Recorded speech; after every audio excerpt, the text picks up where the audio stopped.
Labą dieną visiems. Padarysiu šiokią tokią pažintį su JAF akcijų birža.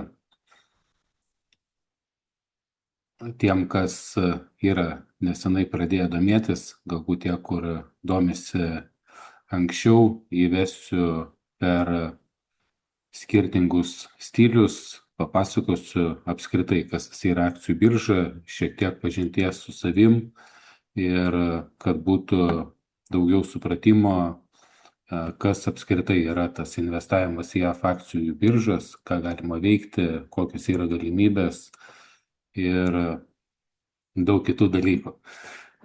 Tai pradedam nuo to, kad esu Mindaugas Navickas, save vadinu traderiu, mentoriu, investuotoju.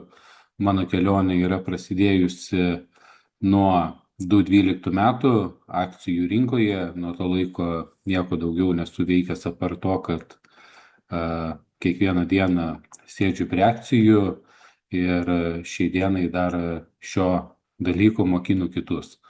Aišku, pats tradingas mano kelioniai buvo kaip ir pirminė stotelė, ilgainiui bėgant metam vis atsirado daugiau pozicijų, kurios buvo paliekamos ilgesniam laikui.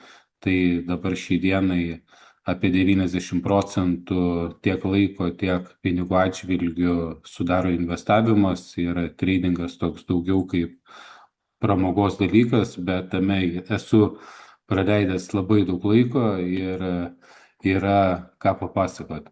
Ką veikti kiekvienam iš jūsų, jau kiekvienas turi savarankiškai pasirinkti ir nuspręsti, kas jam labiau veža, kas yra arčiau širdies, bet aš esu tas, kuris galiu įvesti į rinką nuo spekulacijų iki ilgalaikio investavimo, supratimo, kaip susidėlioti savo portfelį, kas tas yra konservatyvus portfelis, kas tas yra rizikingesnių augimo akcijų paremtų portfelis ir panašiai. Šiek tiek pažinties, tai iš viso daugiau negu 1200 prekybos sesijų, virš 22 tūkstančių atliktų sandorių, virš 9 milijonų suprekiautų akcijų, mokymuose nuo 2015 metų ir virš 2000 pravesta online paskaitų. Tai pas mane mokymai vyksta ciklais. Ciklai yra maždaug apie 6-7 savaitės paskaitų. Tokių ciklų per metus padarau 3-4. Tai per visą laiką, dabar dar prieš pasijungiant, žiūrėjau, jau esu pravedęs 45 ciklus. Tai vienas sudaro apie 50-60 valandų, kartais būna, kad užsitęsiam ir daugiau valandų. Tai bendroji sumoji prabendrauta yra daug. Iš esmės būtų galima paimti ir padaryti kažkokius tai įrašus ir pardavinėti įrašus ir sakyti, va, išmoksit ten investuoti ir panašiai, bet kiekvieną kartą yra viskas daroma tiesiogiai, kiekvieną kartą yra daroma einamuoju metu, nes rinka nėra kažkoks tai statinis daiktas, nėra statinis dalykas kaip matematika, kur išmokai 2 kart 2 ir viskas yra aišku. Kiekvieną kartą yra skirtingos įmonės, aptarinėjamos skirtingos idėjos, dalinamosis ir taip toliau. Todėl aš esu už tai, kad kiekvieną kartą viskas būtų iš naujo daroma ir kiekvienas ciklas yra savotiškai unikalus, bazė nesikeičia, bet visa paieška, buvimas biržoje, jisai kiekvieną kartą yra unikalus ir tuo pačiu įdomus. Kursą leidžiu kartoti dalyviam sutartį, nurodau metų eigoje neribotai, bet šiaip pas mane yra kas kartoja jau ir 5-7 metus, sako, patinka, kai pradėję pasileidžiu ir klausausi. Tai čia jau kiekvienas kaip sugeba, taip daro. Tai dabar kalbant apie akcijų rinkas, tai yra dvi pagrindinės akcijų rinkos. Didžiausia yra NYSE, nors didžiausia yra NYSE kalbu iš įpročio, nors dabar dar atnaujinau skaidrės. Ir toks visai įdomus faktas yra apie tai, kad jau reiktų sakyti, kad NYSE nebėra didžiausia akcijų rinkoje. Ir kiek iš vis yra kompanijų. NYSE biržoje yra 1935 įmonės ir 2672 ETF. ETF iš anglų kalbos tai yra Exchange Traded Fund, tai yra biržoje prekiaujami fondai. Tai ne kas kitas yra kaip tiesiog elementarūs fondai, kurie yra prekiaujami biržai. Kaip ir kompanijos yra privačios, kurios nėra prekiaujamos biržai, ir yra viešos įmonės, kurios prekiaujamos biržai, taip yra ir su fondais. Fondai gali būti privatus, gali būti viešai kotiruojami biržai. Nasdaqas turi 3388 įmonės ir ETF 1194. Pagal kompanijų kiekį Nasdaqas visada būdavo didesnis už NYSE, bet New Yorko vertybinių popierių birža, tvarkingai kalbant, jinai savo market cap'o iš anglų kalbos, lietuviškai tai yra rinkos kapitalizacija, bendra įmonių vertė 47 trilijonai dolerių. Čia yra šiai dienai. Ir Nasdaqas 47 ir kablelis kažkiek. Tai toks gaunasi visai įdomus faktas, kad realiai šiandien, tai yra, kas čia šiandien yra, balandžio 17 diena, Nasdaqas yra jau didesnis tiek kompanijų skaičium, tiek kompanijų bendra verte. Ir jeigu būdavo įprasta vis laik sakyti, kad New Yorko vertybinių popierių birža yra pati didžiausia pasaulyje, tai dabar galim jau sakyti, bent šiai dienai, kad Nasdaq yra didžiausia pasaulyje birža. Kad šiek tiek suvokt skaičius, tai per dieną yra suprekiaujama virš 5 milijardų akcijų per dieną. Nasdaq'e yra 6,5 milijardo akcijų suprekiaujama per dieną. Dabar NYSE biržai yra 40 megakompanijų. Megakompanijos yra laikomos, kurių kapitalizacija virš 200 milijardų dolerių. Ir Nasdaq'e yra 25 kompanijos. Tai kodėl dabar NYSE biržoje yra daugiau megakompanijų, virš 200 milijardų kapitalizacijos, todėl kad New Yorko vertybinių popierių birža yra daug senesnė negu Nasdaq'as. Kas tas yra daug senesnė negu Nasdaq'as, prie to prieisim šiek tiek vėliau. Bet NYSE visos tokios įmonės kaip McDonald's, Coca-Cola, Procter & Gamble, tai yra didelės ir senai veikiančios įmonės. Jos jau kotiravosi akcijų biržai, kai dar Nasdaq birža net nebuvo įkurta. Dabar Nasdaq'as laikomas kaip ir toks, yra toks pasakymas, kad Nasdaq'as daugiau yra technologinių įmonių užuovėje, kad dauguma technologinių įmonių kotiruojasi Nasdaq biržai.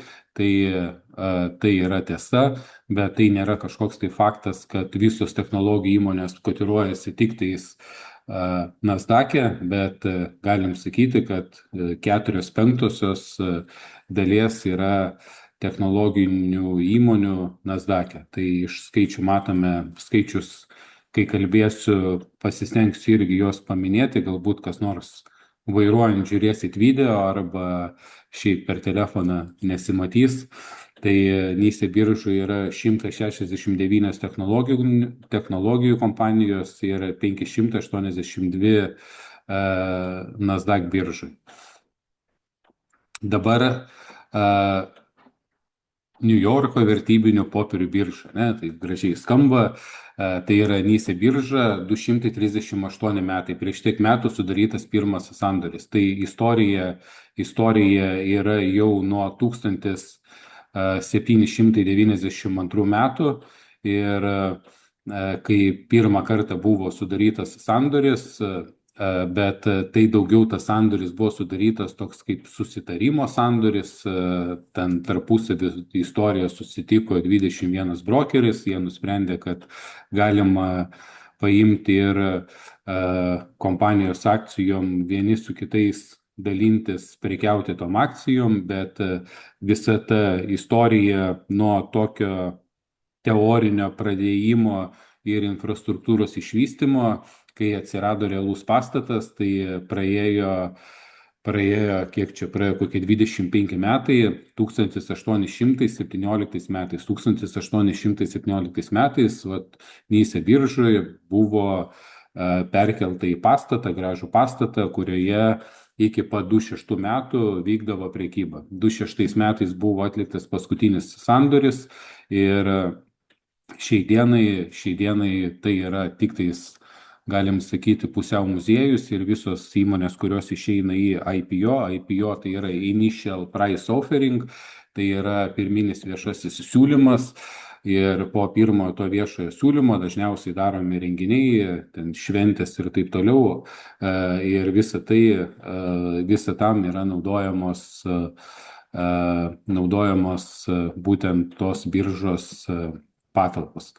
Anksčiau būdavo 1366 specialistai, tas skaičius toks įtvirtintas kaip pas mumis, sakykime, Seimo narių yra 141, tai o čia būdavo 1366 specialistai, kompanijų anksčiau būdavo plius minus apie 3000, pusė būdavo labai mažai likvidžios, tai iš esmės vienas specialistas būdavo atsakingas už vieną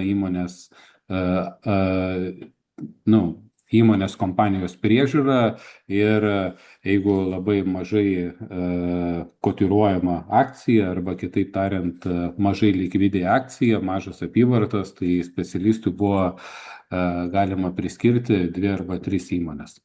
Bet šiai dienai tų specialistų nebeliko ir kaip atrodo dabar New Yorko vertybinių popierių birža, tai va čia anksčiau būdavo salė, visi susirenka, ten rėkia vieni per kitus, pirkti, parduoti, tai būdavo toks kaip ir pereinamasis laikotarpis, tai kad prekyba dar vyko ir akcijų biržoje ir jau pereinama į internetą, bet aišku įpročiai greitai jie nepasikeičia, tai praėjo ne 1 metai, o tas ne 1 metai, tai Nasdaq birža įkurta yra 1971 metais, tai jau yra daugiau negu prieš 50 metų, tai Nasdaqas niekada nebuvo nei vieno kažkokio tai prekeivio Nasdaq biržai, kai internetas atsirado, šiek tiek edukacijai, tai pirmasis internetas Stanfordo universitete išrastas, kad kabelius nuo universiteto vieno į kitą pervesti,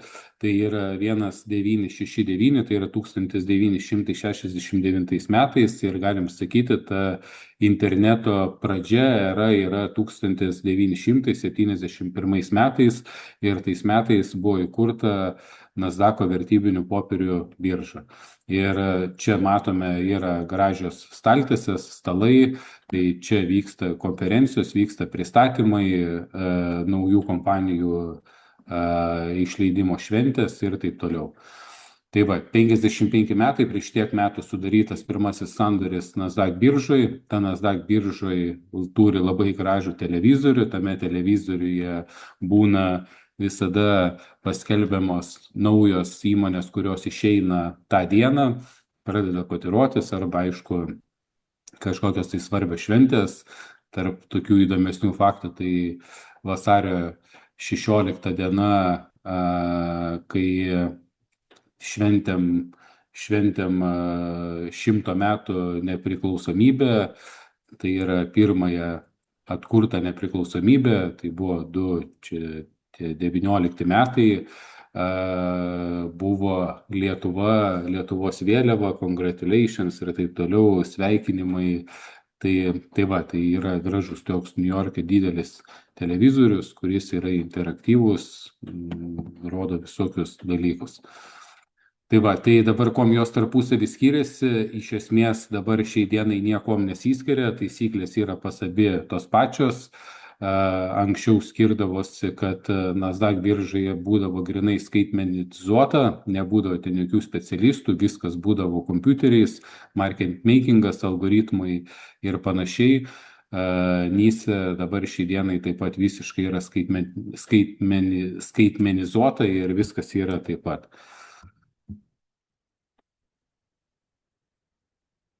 Kad Nasdaq birža taip atrodo, tai stalai yra skirti tik tais darbuotojam, viduje aišku gražus televizoriai, aš asmeniškai nesu buvęs, bet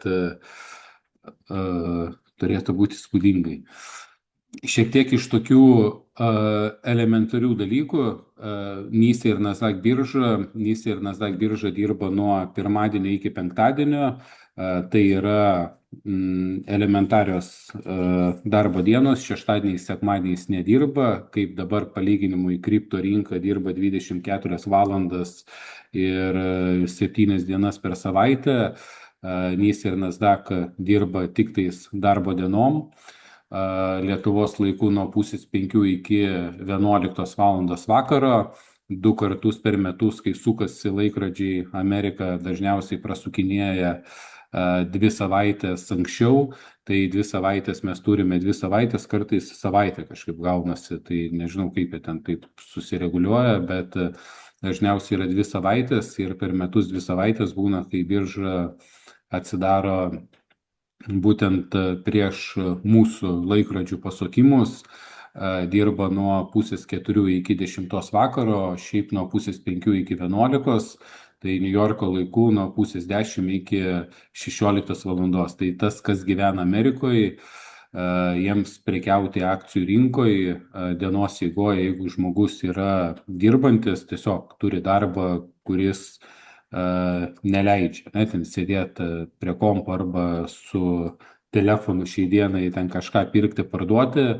tai galimybių ir dirbti, ir prekiauti, kaip ir tokių galimybių nėra. Mūsų Lietuvos laiku čia jau, galim sakyti, privilegija yra, kad kažkas tai gali mokintis, būti vakare, dalyvauti rinkoje. Tik tais kita medalio pusė blogoji yra tai, kad daugam nepatogu vakare, čia šeimos reikalai, visi kiti reikalai, kažkam ten dar kažkas, bet yra kaip yra. Aš asmeniškai pripratęs, man vakarai jau kitaip ir neįsivaizduoju. Ir kitas dar dalykas yra tas ribotas darbo laikas, tai per dieną 6,5 valandos, per savaitę gaunas 32,5 valandos, tai yra man asmeniškai, kai esu pripratęs prie tokio režimo, labai nuostabus yra dalykas, nes dienos metu tu žinai, kad nieko tau nereikia nei žiūrėti, nei prižiūrėti, nei kažką keisti, nei pergyventi ten dėl kažkokių tai vykstančių įvykių, kai atidaryta birža, tai tuo metu gali užsiimti kitais reikalais, o tie kiti reikalai tai yra bendravimas, kadangi aš darau ir mokymus, bendravimas su kitais, administraciniai dalykai, knygų skaitimas, žiūrėjimas, kas vakar įvyko rinkoje, ruošimasis atidarimui ir taip toliau, tai man tai yra nuostabus dalykas, bet čia kalbu taip, kaip yra ir per savo prizmę. O ar tai yra gerai ar negerai kiekvienam iš jūsų klausančiam, tai jau kiekvienas yra nuspręsit pats. Šventinės dienos birža nedirba, taip pat jeigu yra valstybinės šventės, tos valstybinės šventės kaip nepriklausomybės diena, ten Martino Liuterio Kingo dienos, Vašingtono gimtadienis, Kalėdos ir dar visokių kitokių švenčių, tai jų per metus būna plius minus 10-15, taip pat birža nedirba ir gaunasi, kad per metus yra apie 245 darbo dienos, kai yra atidaryta rinka. Ir dar toks dalykas yra premarket ir postmarket. Premarketas ir postmarketas yra maždaug įsivaizdavimui toks dalykas, kaip vyksta koncertas, kažkoks tai renginys ir jumis jau įleidžia anksčiau. Vyksta renginys 8 valandą, bet jumis jau įleidžia nuo 6 valandų, ten apsiprasti, prisiprasti ir panašiai. Tai jeigu prieš tai viršui buvo parašyta, kad rinka atsidaro nuo 9:30, tai premarketas šiaip oficialiai, jeigu googlinant, ten kažkur gali rašyti nuo 4 ryto, kažkur nuo 6, bet šiaip dauguma brokerių premarketą paleidžia nuo 7 valandų ryto Amerikos laikų. Ir postmarketas gali būti, kad dar birža dirbs iki 12 ir iki 1 valandos, kam pagrindė jisai skirtas yra tai kompanijų ataskaitom. Visos kompanijos, kurios atsiskaitinėja savo rezultatus, tas atsiskaitinėjimas rezultatų, tai yra jeigu viešos kompanijos, o šiuo atveju visos viešos kompanijos yra NYSE ir Nasdaq'e, tai jos turi kas 3 mėnesius teikti savo finansinės ataskaitas, angliškai earningsus, ir ataskaitos yra paskelbiamos arba prieš biržai atsidarant, arba biržai užsidarius. Tai prie kiekvienos akcijos yra data ir yra AMC, tai yra After Market Close, arba BMO, Before Market Open. Ir dažniausiai visi tie gapai dideli yra 80-90% atveju būtent dėl kompanijų skelbiamų ataskaitų. Kai yra skelbiamos ataskaitos, kad bus gapas į vieną ar į kitą pusę, gapas tai yra kita kaina negu atidarimo kita kaina, negu prieš tai dienos uždarimo. Jeigu dienos pabaigoje akcijos kaina buvo $100, paskelbė ataskaitą, jinai gali pradėti prekiautis dienos eigoj po 110 arba po $90, kaip čia dabar suprasti, kurią pusę ir taip toliau. Šiandienos pristatymas ne apie tai. Daugiau dabar tikslas yra pačią struktūrą papasakoti, bent kažkaip tai labai stipriai neišsiplečiant, bet kad būtų bendras supratimas. Dabar yra toks kaip daiktas Security Exchange Commission. Tai yra priežiūros tarnyba, tai yra kaip ir vyriausybinė, bet nuo vyriausybės nepriklausoma agentūra, kuri prižiūri visą akcijų veiklą, kaip pas mumis, ten tarkim finansinius kažkokius tai produktus prižiūri Lietuvos bankas, kad ten įmonės kažką tai nedarytų, nesukčiautų ir taip toliau, yra FNTT, STT ir visos kitos tarnybos, tai jos yra kaip ir valstybinės tarnybos, algos ir taip toliau yra mokamos iš valstybės. SECas yra išskirtinis tom, kad tai yra valstybinė, bet nepriklausoma organizacija, kurioje dirba dabar šią dieną apie 4800 darbuotojų, kad įsivaizduotų, tai yra kompanijos, kurios išeina naujai biržą, kad nebūtų manipulacijų, kad kažkokių tai dalykų ten kur kas informacijos nutekinimai ir taip toliau. Čia dabar galim irgi plačiai išsiplėsti, bet paliksim ateičiai per patį kursą, kuris trunka 50-60 valandų pasiaiškinti, bet esmė, kad kiekvienas prekiaujantis, tai yra jūs, kai prekiaujate, tai jūs pats neperkate iš biržos akcijų. Iš biržos akcijos yra perkamos per tarpininkus. Tie tarpininkai tai yra brokeriai, tai gali būti brokeriai, bankai ir taip toliau. Ir jūs pirkdamas akcijas mokat komisinį mokestį. Tas komisinis mokestis gali sudaryti nuo keliasdešimt centų iki $40. Ir jums tas vadinamas tarpininkas, ar tai būtų brokeris, ar bankas, ar panašiai, jums galvos nekvaršina, kad čia dar sekui mes susimokam ir taip toliau. Tai kai sumokat komisinį, nenueina vien tik į pelno eilutę, komisinis, kuris yra sumokėtas. Tai taip pat yra patiriami kaštai ir sekas ima už akcijų pardavimą po 0,0025%. Tai yra visiškai nekaltas skaičius, atrodo tikrai negaila čia susimokėti tokį mokestuką, bet tokiam supratimui, bendram supratimui, tai yra toks SPY indeksas. SPY indeksas arba kitaip S&P 500. S&P 500 indeksas ir to indekso ETF, kuris priklauso fondui State Street Global, yra toks vienas didžiausių pasaulio investicinių fondų, kuriam priklauso SPY ETF-as, tai jisai biržui susiprekiauja vidutiniškai per dieną apie 80 milijonų vienetų apyvartų. 80 milijonų vienetų apyvartų ir šiandienai kaina yra $770 už vienetą, tai grubiai čia, jeigu taip labai tiksliai, 55, bet paimti, jeigu taip į mažą pusę suapvalinti, 50 milijardų, vidutiniškai 50 milijardų dolerių susiprekiauja kiekvieną mielą dieną, 50 milijardų dolerių vienas instrumentas, vienas SPY ETF-as susiprekiauja per dieną po 50 milijardų dolerių. Ir aišku, 50 milijardų dolerių, tai palyginti su Lietuvos biudžetu, kiek jisai šiai dienai yra apie 18-19 milijardų kažkas tokio, gal šiais metais tvirtins kokie 20 bus, BVP yra apie 70 milijardų, tai galim sakyti, taip labai skambiai, žurnalistiniai antraštį, kad SPY ETF-as susiprekiauja kiekvieną dieną, ta prasme, apyvartos pinigais padaromos yra apie 2,5 Lietuvos biudžeto, arba kad ten nebūtų tų kablelių, daugiau negu 2 Lietuvos metiniai biudžetai kiekvieną dieną praeina apyvartos.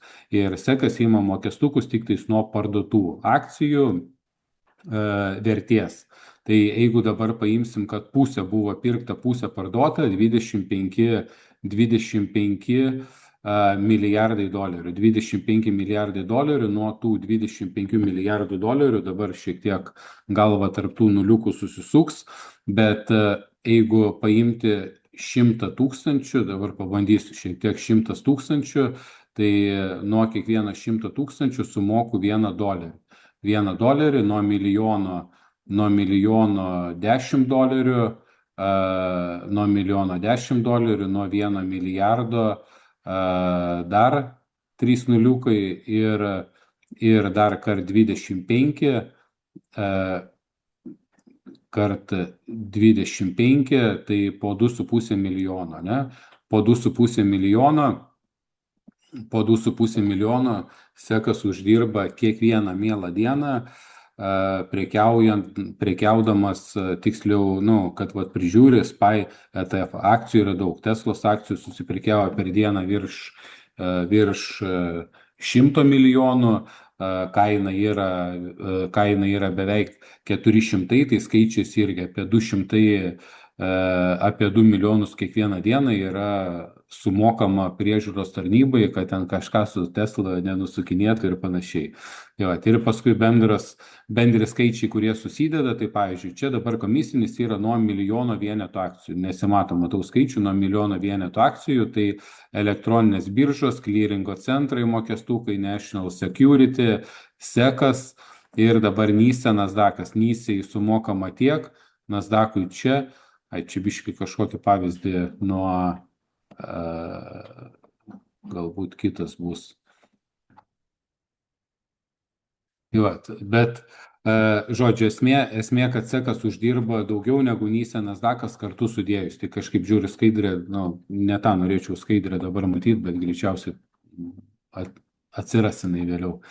SEC yra nepriklausoma vyriausybinė agentūra, įkurta 1934 metais. Dabar ką pasakoju, pats aktualumas, ir ką dabar investuoti, tai čia einam prie reikalo, tai esmės kaip ir nekeičia, tiesiog, bendram supratimui, kai mes kalbam, kad yra ten birža prižiūrima ir taip toliau, tai jinai yra prižiūrima. Kai jūs nieko nedarot, niekur nieko nenusikalstat, tai kaip ir ta informacija neaktuali, nes nieko blogo ir nedarot, bet iš esmės gaunasi vidutiniškai vos ne po vieną darbuotoją kiekvienai įmoniai priežiūros.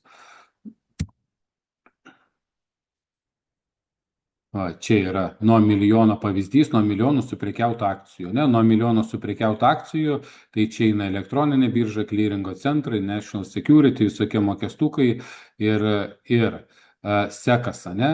Tai čia dabar, jeigu ką, čia viena yra organizacija, čia kitas, elektroninių biržų yra daug. Elektroninės biržos yra maždaug kaip kelionių agentūra, kokia nors yra Novaturas ir Testuras, nežinau, ar jos dar yra dabar ar nėra, bet esmė, kad yra dvi ir ten kokios nors Sofa Travel, visos kitos, jos realiai yra nei jos kelionių agentūros, nei ką, jos tiesiog perpardavinėja didžiųjų kelionių organizatorių, Testūrų, Novatūrų, ar dabar ten šiuo atveju Lenkų, Latvių, Estų, ar dar kažkieno tai kelionių vežėjų, tai tų elektroninių biržų yra apie 100. Apie 100, kurios yra pasirašiusios su NYSE arba Nasdaq'o sutartis ir jos taip pat prie jas galim prekiauti. Tai kitaip tariant, šita komisinė jos yra atšakų daug, kurios turi dalintis, čia nesidalina, sekas yra vienas, nesidalina ir dabar NYSE ir Nasdaq'as. Tai čia dabar komisinės susideda, Nasdaq'e čia buvo daugiau akcijų pirkta, tai didesnis komisinės, nes šiaip Nasdaq'e šiaip yra brangesnis komisinis, tai bet kuriuo atveju, tai yra du, pagrindiniai, tai iš tų dviejų pagrindinių čia yra beveik $400 sumokama nuo 1 milijono suprekiautų akcijų ir sekas, galim sakyti, nes mes nežinom nei kiek Security Exchange Commission uždirba, mes tokių duomenų neturim, bet iš surenkamo komisinio pajamos, tai NYSE ir Nasdaq'as pajamos generuoja apie 7 milijardus, NYSE generuoja apie 10-12 milijardų ir galima maždaug taip jau numanyti, kad sekas taip pat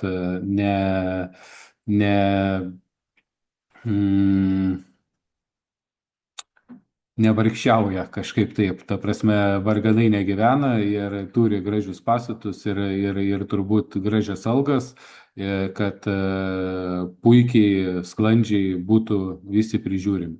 Komisinis mokestis čia yra nuo milijono akcijų, aišku, atrodo daug komisinio mokesčio, bet brokerių yra tūkstančiai. Tai čia visi neturi išsidalinti ir maždaug iš to susideda. Komisinis mokestis prekiaujant yra labai svarbus faktorius, investuojant nelabai yra svarbu, prekiaujant yra labai svarbu. Kokiu būdu vyksta prekyba, bet čia dabar, čia reikėtų ilgiau pasakoti, pusę valandą, kad maždaug čia išdėstytos visus smulkmenos, bet realiai tiesiog tokiam bendram paviršutiniam supratimui, kad vieną kartą būtų girdėta ir tiek. Klientas, internetas, prekybinis terminalas, brokerio sąskaita, clearingo centras, elektroninės biržos. Tai čia kaip vaikui reikėtų pasakoti, čia dabar kas čia iš ko, kokios yra sąsajos, tiesiog. Klientas, privatus ilgalaikis investuotojas, kas yra apskritai biržos dalyviai. Tai yra privatus ilgalaikis investuotojas, instituciniai fondai, investiciniai bankai, aktyvūs traderiai, kurie padaro daugiau kaip 3 sandorius per savaitę.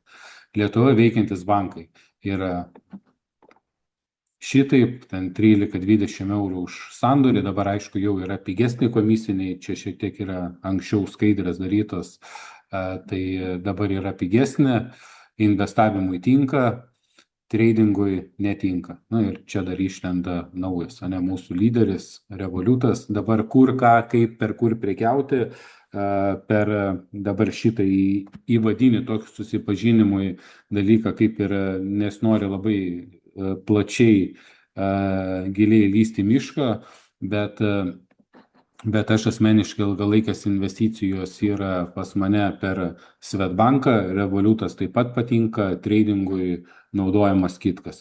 Kodėl jos naudojamos, kodėl ne kažkas kitas, todėl, kai ateisit į mokymus, mokysimės viską papasakos, kodėl, kas, kaip ir panašiai.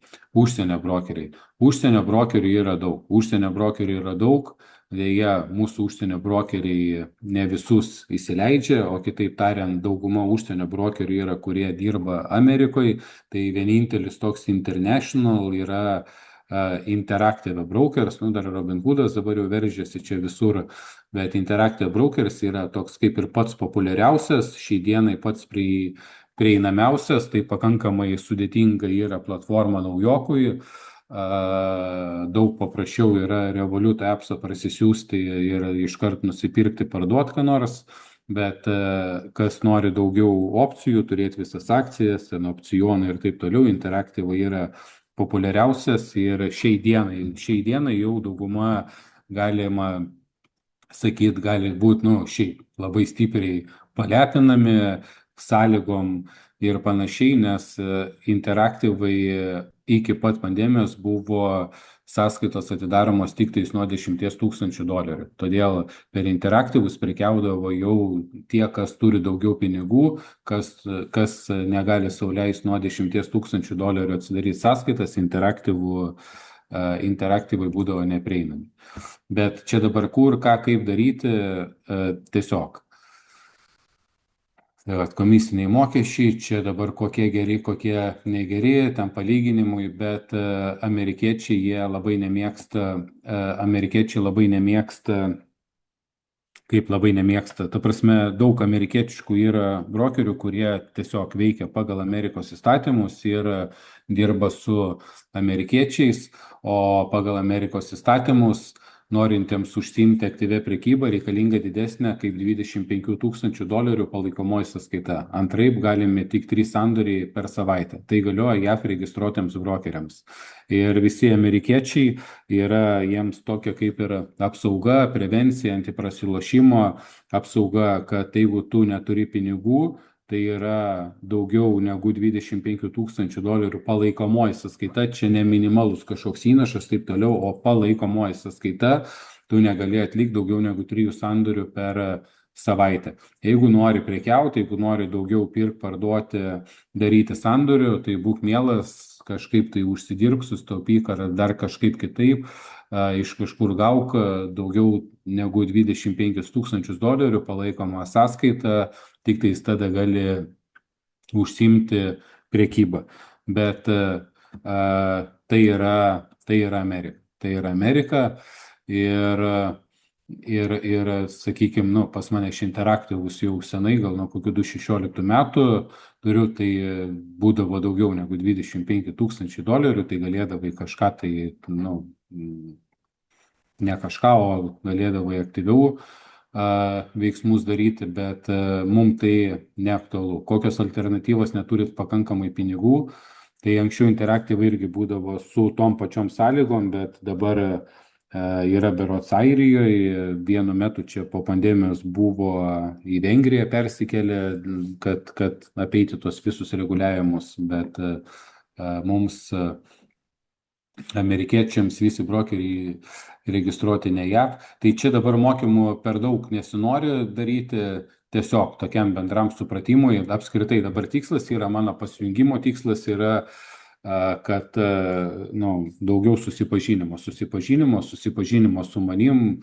Dabar pereisiu prie nuo tokių bazinių, paskui prie prekybos stilių, apskritai šiek tiek apie save papasakosiu, kad susipažinimui, nes nuo pirmadienio pradedu naują kursą ir yra daug klausimų apie tai, kad kaip čia dabar, apie ką mes čia mokinsimės, ar tai daugiau apie investavimą, ar daugiau apie tradingą. Visos mokymų programos yra, visos yra puslapį, Unite Traders LT užėjus, viską galim paskaityti, bet aišku, daug lengviau yra paklausti, negu kažkur ten vaikščiot skaitinėtis. Tai gal per video kažkiek irgi daugiau pavyks papasakoti, kad daugiau tikslas pačiam susipažinimui. Kas tas prop kol kas praleidžiam, tai yra ir va čia atkreipi dėmesį, toks bump, esu padaręs iššoką, tai anksčiau jisai netikdavo Interactive Brokers, dabar tinka ir čia yra visokių, ta prasme, kur, ką, kaip čia, per ką, o kodėl tas, o ne anas, tai išsiplėsti dabar nėra galimybės. Ko skiriasi realiai birža nuo išvestinių priemonių? Yra labai dar svarbus dalykas, ar mes prekiaujame kažkokioj tai CFD rinkoje ar realioj rinkoje, tai pagrindiniai niuansai yra CFD rinkos, tai yra Contract for Difference, tai kai yra ale nemokamai prekiauja tokia platforma kaip Plus 500, nors dabar, kai jau atsirado ir Revolut ir daug kitų alternatyvų ir kai Interactive įsileidžia visus, kas tik tais nori, tai CFD jau praranda populiarumą, bet anksčiau būdavo, kai tas apribojimas veikdavo $25,000, tai būdavo CFD daug platformų, kurios tiesiog galim sakyti, tai kaip oficialios lažybos, kaip pas jums Lietuvoje Top Sport ar dar kažkas, tai yra, kai jūs lažinatės, ne jūs lažinatės, o kai kas nors lažinasi dėl, kad kas nors laimės ar nelaimės, tai galim sakyti, tai būdavo oficialios taip pat lažybos dėl kainos skirtumo. Ar akcija kils, ar akcija kris, tai jūsų pinigai būdavo tik tais kaip, užstatas, ne? Jeigu akcija kyla, tai tada vadinas brokeris praranda pinigus, jeigu tas, galim sakyti, lažybų organizatorius, jeigu akcija krenta, tuomet jam lieka stalčiui tie pinigai ir panašiai. Bet pagrindinis niuansas yra tai visas tas viliojimas, kad klientų viliojimas, kad nemokamai čia nėra jokių komisijų, nėra tokio dalyko, kad yra nemokamai, jeigu tai nėra labdaros organizacija, tokia kaip Plus 500, pasižiūri pajamas 700 milijonų pajamų ir grinasis pelnas 450, maržas virš 60%, tai nėra labdaros organizacijos ir pagrindinis dalykas, aišku, yra tikimasi, kad klientas paras pinigus, tai iš to uždirba lažybų rangovas ir plus dar yra kosminiai spredai. Ką tai reiškia kosminiai spredai, kitoj skaidriai bus, papasakosiu, parodysiu.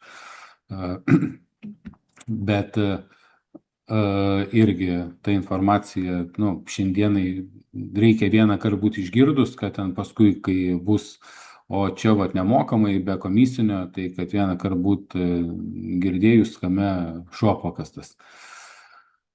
Jūs galite netgi įtakoti kainą, mažiau, aišku, romantikos yra, kai realioji birža prekiauja, dar gali ir įtakoti kainą ir taip toliau, bet pagrindinis dalykas yra spredas. Ir dabar galima atkreipti dėmesį, pavyzdžiui, čia dabar yra pavyzdys realioji rinkoje ir CFD rinkoje. Realioji rinkoje visų pirma mes galime, CFD rinkoje gali pirkti tik tais už ESK kainą, parduoti gali į bit kainą. Ką tai reiškia? Tai reiškia, kai nueinate į banką ir norite išsikeisti valiutą, tai jūs pirksite, pavyzdžiui, dolerį iš dešinės pusės, ne? Parduosite į kairę pusę. Tai yra kursas ten 1,17 ir 1,19. Tai jūs pirksite už 1,19, iškart norėsite parduosite 1,17. Ir realioj biržoje gali kainą pats nustatyti, už kurią tu nori pirkti, tai yra užsidėti buy limitą ir apskritai išvengti spredo. Tai dabar, pavyzdžiui, čia ateini ir nori pirkti. Čia, aišku, ale viskas nemokama, bet nori pirkti, nusipirki 1,9103.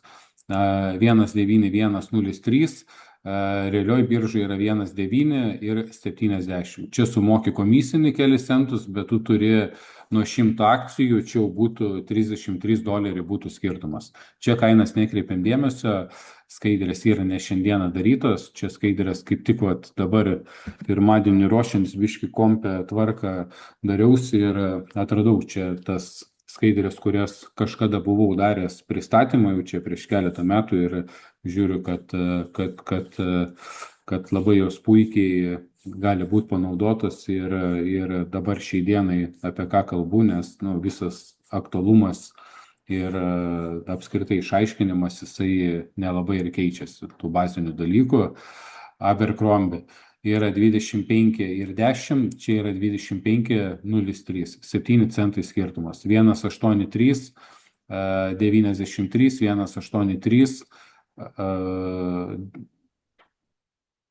1,83, 86, 7 centai spredas. Čia 66, čia 56, 10 centų spredas. Ir taip toliau, ir taip toliau.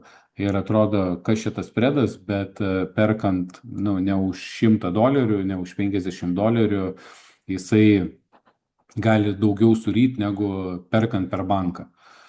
Čia tokie daugiau pristatymai, koks kompas reikalingas, bet čia dabar tie kompai, mano setupas nuo 2013 metų kompai iki 2017 metų nesikeitė, gal netgi kokių 2018, kol paskui jau iš manęs kas nors ateidavo į svečius, pradėjo šaipyti, sako, čia blemba, su tokiais čia senais monitoriais esi, bet aš ne į monitorius susikoncentravęs būdavau, tiesiog yra daiktas, veikia, tai vat pas mane šitaip atrodo, laptopas plus 3 monitoriai, bet paskui nusipirkau 4K monitorių ir 2 iš šono paprastus monitorius, tai 4K monitorius, nu, tai yra 4K, tai gaunasi, kad tu viename turi kaip keturis paprastus monitorius, tai yra pasakiškas dalykas, matai mažesniem raidelėm, bet aiškiom raidelėm ir daugiau viską vienoje vietoje, o kaip ką reikėtų daryti, tai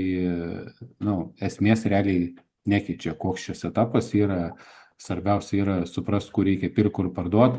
Prašau kartais, kad mokiniai atsiųstų savo darbastolius, tai čia tiesiog keletas pavyzdžių, sakykime, čia va toks įspūdingas kosminis laivas padarytas, aš prie jo esu sėdėjęs, man visiškai atrodo, nu, iš karto galva pradeda skaudėti, ten kaip kosminiam laivė sėdė, bet kažkam galbūt patinka, ar taip reikėtų daryti, nežinau. Ta prasme, iš praktinės pusės yra, kad koncentruoja žvilgsnį vis tiek į vieną kažkokią tai dalyką ir į vieną ekraną ir nu, aišku, šiai dienai su dabartiniam technologijom geriausia iš vis vieną turėti gerą kokybišką 4K ekraną ir ten viską būtų susidėjus.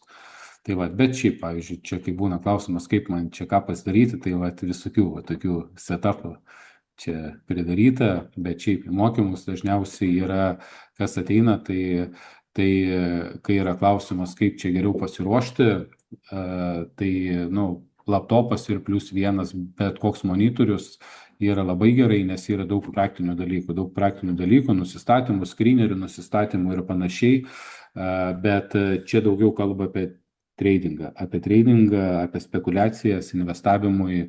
Šiai dienai viską galima labai puikiai daryti per telefoną, jokie kompai nėra reikalingi ir viską galim daryti per savo išmanųjį. Čia jau aišku, nu, senesnės nuotraukos yra, bet tradingė reikalingi monitoriai. Tradingė yra tam tikri dalykai, kur ten pirkėjų pardavėjų balansas, skryneriai ir taip toliau, nu, jie yra reikalingi. Tai va, tai čia mano taip atrodantis ir šiai dienai šitos 2 iš viso esu net nusiėmęs. Tu prasme, va šitaip. Man dabar aš supratau, kad man ir šito vieno užtenka, nes čia ir nu, tiesiog dabar čia žiūriu ir esu kitoj vietoj, tai čia vietoj šito pasuku galvą ir matau pro langą gražų vaizdą. Anksčiau pasukdavau galvą į šoną ir matydavau grafikus. Tai va, investavimo ir spekuliavimo stiliai. Dabar investavimo ir spekuliavimo stiliai. Nuo pačio tokio greičiausio stiliaus, tai yra pirk parduok nuo 2 iki 30 sekundžių vadinamas skalpingas. Tai yra super skalpingas ir nuo pusės minutės iki 5-15 minučių yra vadinamas skalpingas. Skalpingas, kaip jisai vyksta, tai yra tiesiog gaudai kažkokius tai vat, nu, tokius smulkius užėjimus. Dabar kodėl čia užeita, dėl kokių priežasčių, kaip čia dabar pagal ką nuspręsta. Šiandienos dabar įrašas ne apie tai, bet dabar tikslas tiesiog, kad nu, bent jau šioks toks būtų susigaudimas, kad yra apskritai stiliai kažkokie, tai yra skalpingas, ten day tradingas ir panašiai. Tai skalpingas yra tokie va, trumpi užėjimai. Arba skalpingas gali būti kotiravimas akcijų, tai čia yra buy limitus ir sell limitus uždėjai ir tau ten va taip vaikšto akcijas ir tu po kelis centukus renkiesi. Čia aišku, tik tais iš rodiklio atrodo taip įspūdingai, čia daug tų rodiklėlių, nėra jis toks jau elementarus ir paprastas, bet čia viskas skaitoma yra skalpingas, tokie va trumpi užėjimai.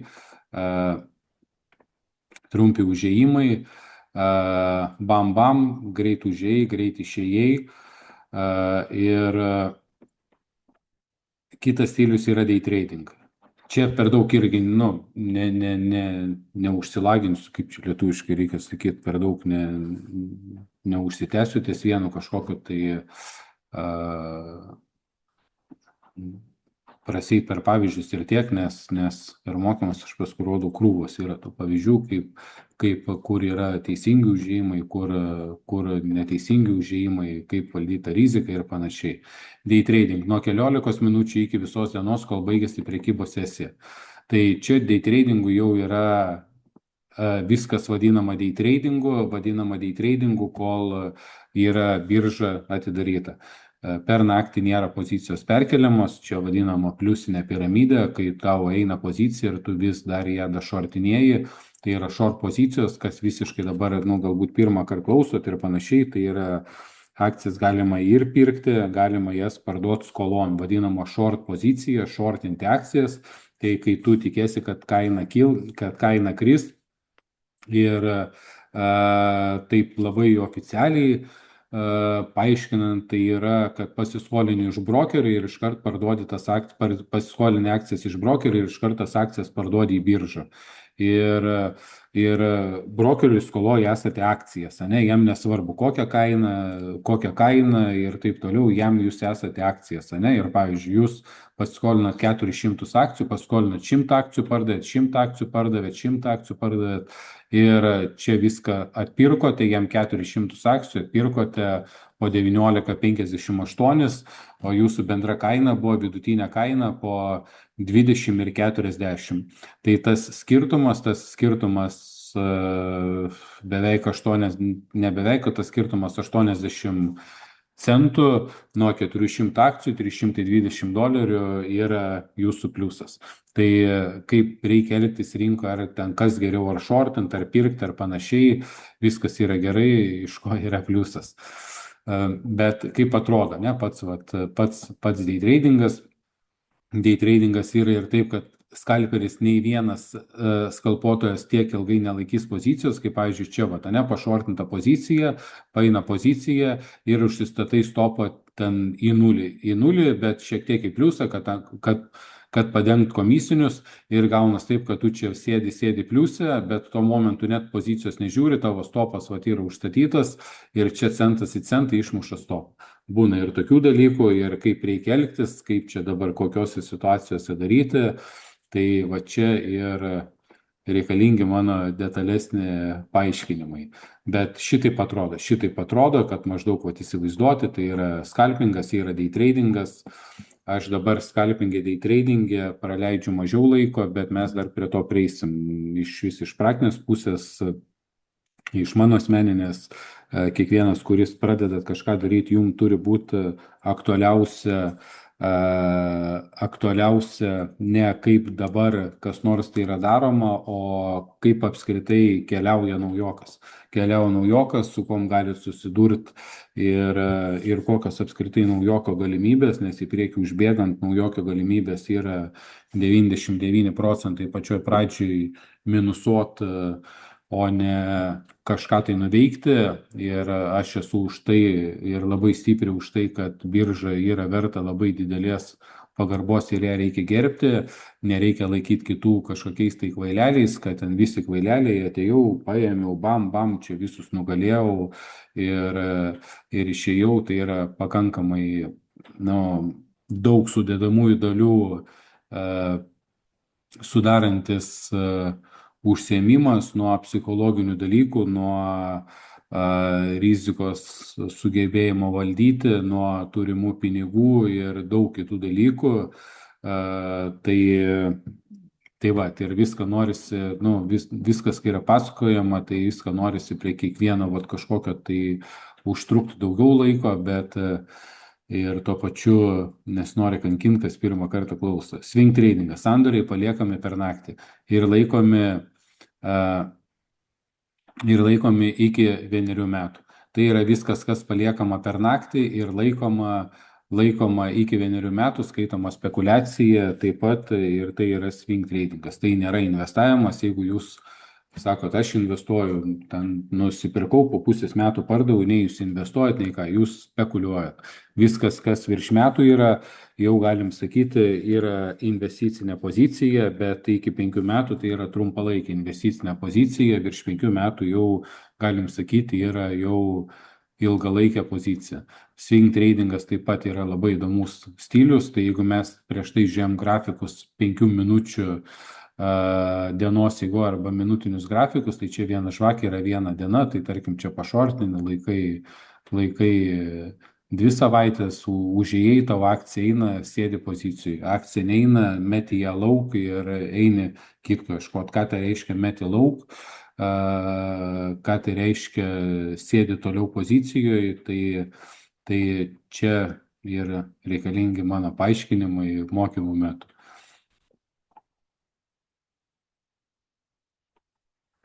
Pair trading prekyba akcijų poromis, kai vienos kompanijos akcijos perkamos, o kitos parduodamos, dar kitaip vadinamas arbitražu, irgi labai įdomi strategija. Pavyzdžiui, gali ten avialinės kokias pasiimti, bankus pasiimti ir būna jos, kad viena nuo kitos išsiskiria, bet kaip magnetas vis laik sutraukia. Viena yra shortinama, kita yra perkama, ant tokios strategijos pinigų praktiškai neįmanoma yra prarasti. Praktiškai, tai gal čia to žodžio net nereikėtų sakyti, neįmanoma prarasti, jeigu dar yra rizikos valdymas, kad vienai porai skirti savo pinigų maksimaliai 10%, nes, gali būti, kad kažkas ten nubankrutuos ir panašiai. Tai, bet jeigu didelės įmonės, S&P 500 priklausančios, yra daug įdomių dalykų arbitražinių, kai įmonės jos realiai tarpusavy vaikšto vienodai, bet kartas nuo karto jos išsiskiria. Ir vieną kali šortą, kitą kali įpirkimą.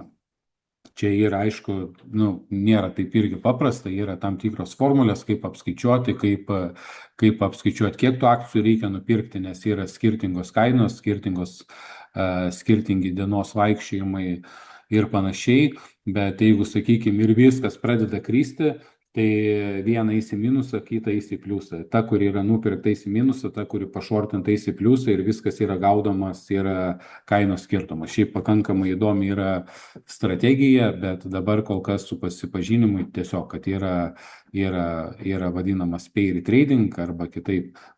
Jeigu žodį arbitražas, tai arbitražas yra jau dar platesnis dalykas, bet pair tradingas realiai viena tokia arbitražo dalių. Tai jos kaip magnetas atrodo traukia, yra labai irgi įdomi strategija, bet čia kalbėti turiu jau per paskaitas apie tai.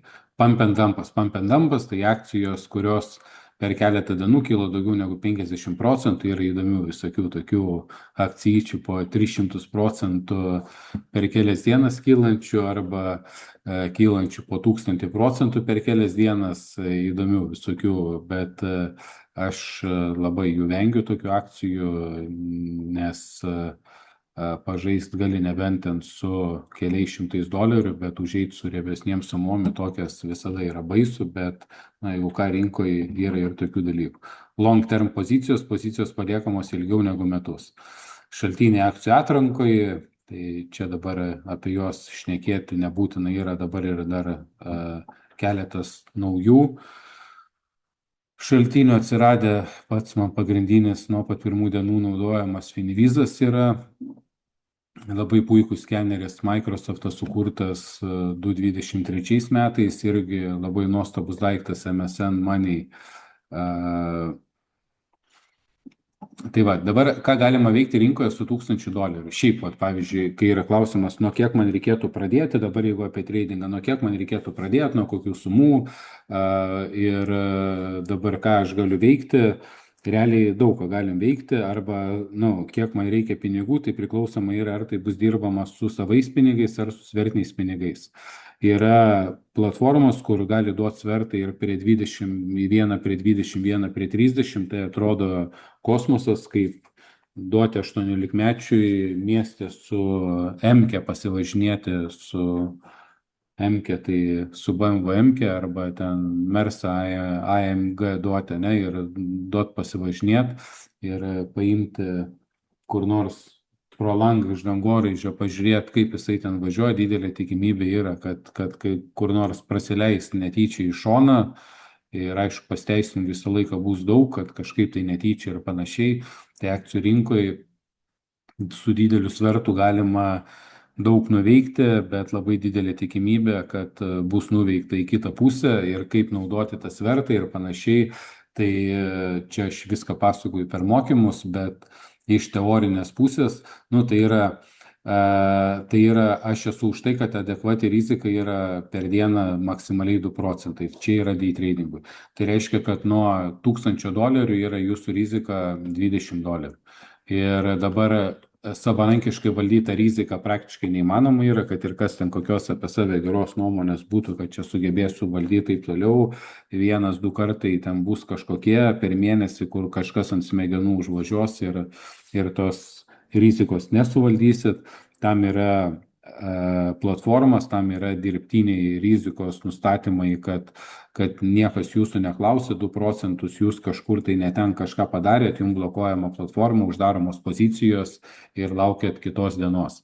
Tai tas klausimas, nuo kiek, pavyzdžiui, pradėta, ne, tai su $1000 ir jeigu su adekvačia rizika $20, nu, nelabai ką ir nuveiks. Ta prasme, bet pinigų bent jau irgi nepraradinėsi, ne, tai yra maksimaliai viską reikia maksimaliai daryti, tai užtruksi 2,5 mėnesio, bet ir tai 2 procentai, tai yra jeigu 5 dienas numinusavo, liks 900, tai nuo tų 900 rizika bebus $18 ir taip toliau, tai su 2 procentų rizikos valdymu jūs viską tobulai, blogai jeigu darysit, užtruksit pusę metų prarasti pinigus. Tai tada jau atsiranda komforto zona ir daugiau pinigų turėti, nes tu žinai, kad tu jų neprarasi per dieną ar per savaitę ar ten dar per kažkiek.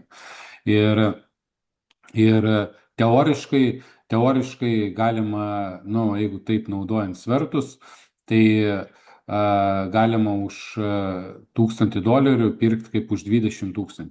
Ką tai reiškia kaip už 20 000, tai galima tarp 20-50 akcijų nusipirkti 1000 akcijų. Ir, čia kiek iš vis akcijų yra. Bet jeigu, tarkim, po $50, ne, tai gali pirkti 400 akcijų, bet akcija pakrenta 5 procentus nei į tą pusę, depozito nebėra. Ir, čia dabar gerai, kažkaip norėjau pradėti pasakoti, bet tiek to, per daug neužsivelsiu čia į tos visus dalykus, čia reikia struktūruotai nuo pradžių tvarkingai papasakoti. Kiek yra biržoje prekiavimo kurių akcijų, tarp kurių kainų ir taip toliau, kol kas tiesiog paliekam skryną, ką galime veikti rinkos $1000. Ta pati tema, galima pirkti 500 akcijų su svertu, rizika nuo kiekvieno 100 akcijų $20-30. Tai reiškia rizika apie $100-150, potencialas $500-750. Ar tai galima daryti naujokui? Teoriškai ir technologiškai taip galima, bet valdant teisingą riziką ne.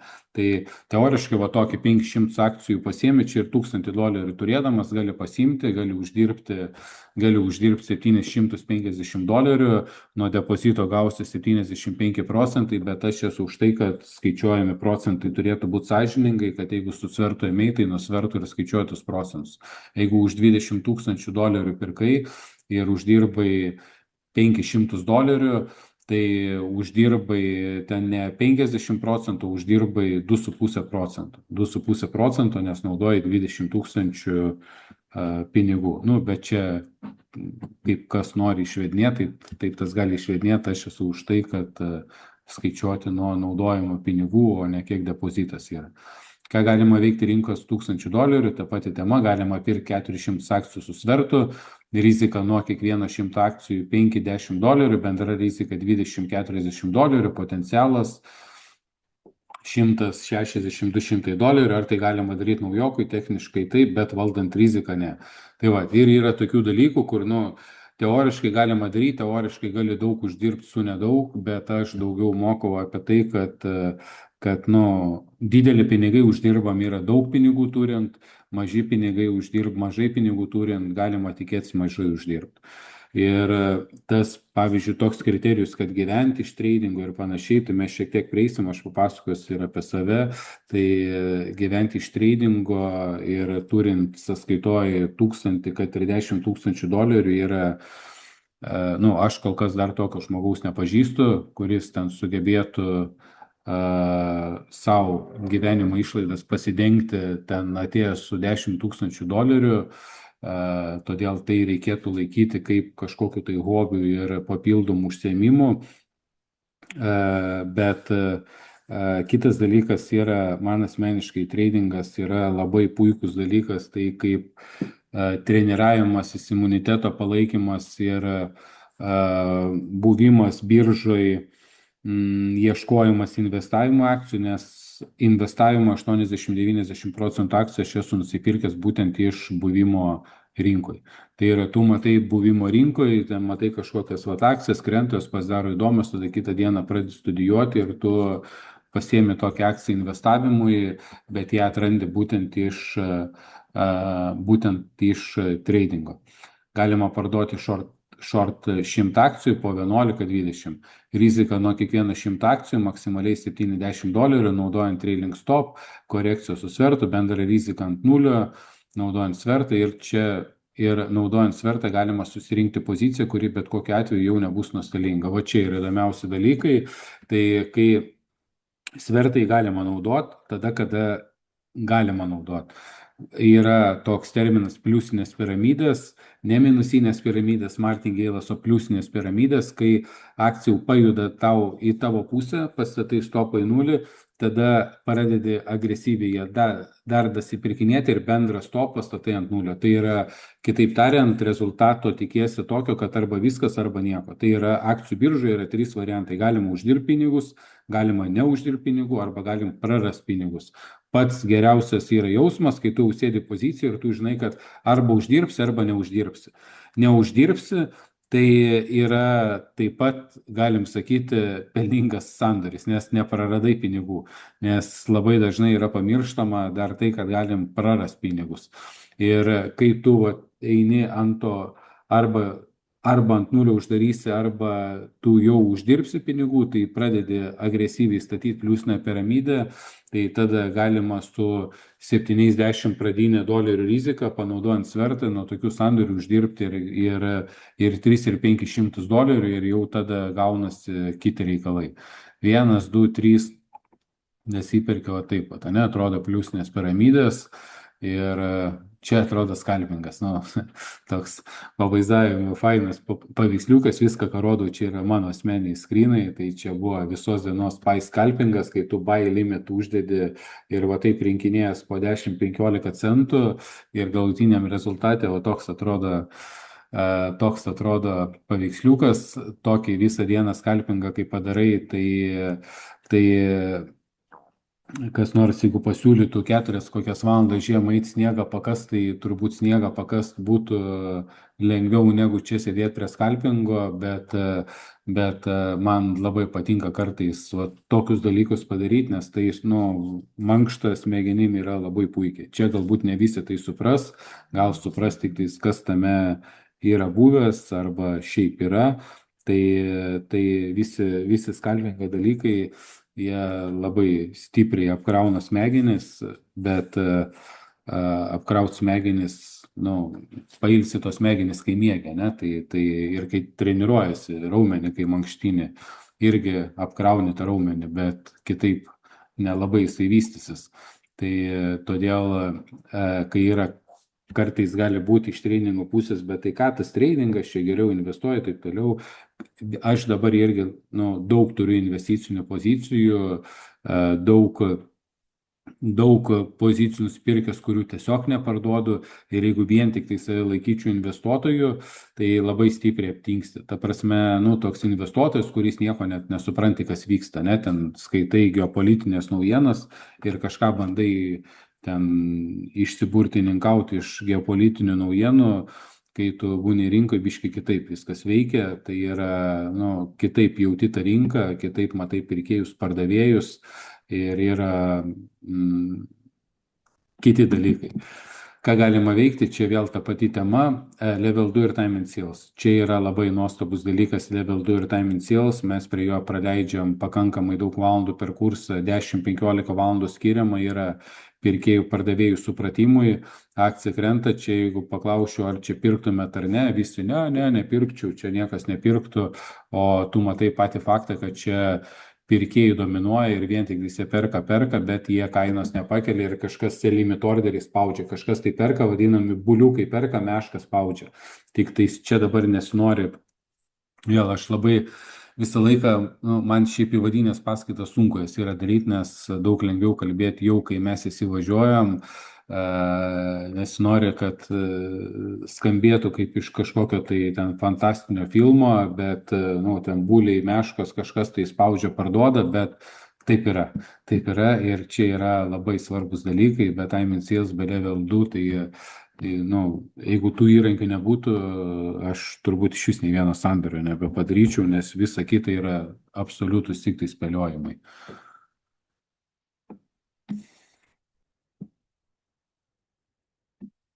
Jeigu grafikas krentantis, toli gražu nereiškia, kad šiuo metu visiškai nėra pirkėjų. Tai gali reikšti, kad yra daug pardavėjų, kurie paniškai parduoda savo pozicijas ir vienas stambus supirkinėtojas, kuris tiesiog supirkinėja akcijas. Visą tai galima matyti tik per Level 2 ir Time and Sales. Ir pavyzdžiui, ten akcija krenta ir eina vien tik tais pardavimai, pardavimai ir čia yra 45, 0,5 kaina ir yra 3 lotai. 3 lotai, vienas lotas yra 100 akcijų. Vienas lotas šiaip yra priprasta rinkoje vadinti lotais, kaip mes ten ant 1000 eurų dedi 1K, ne?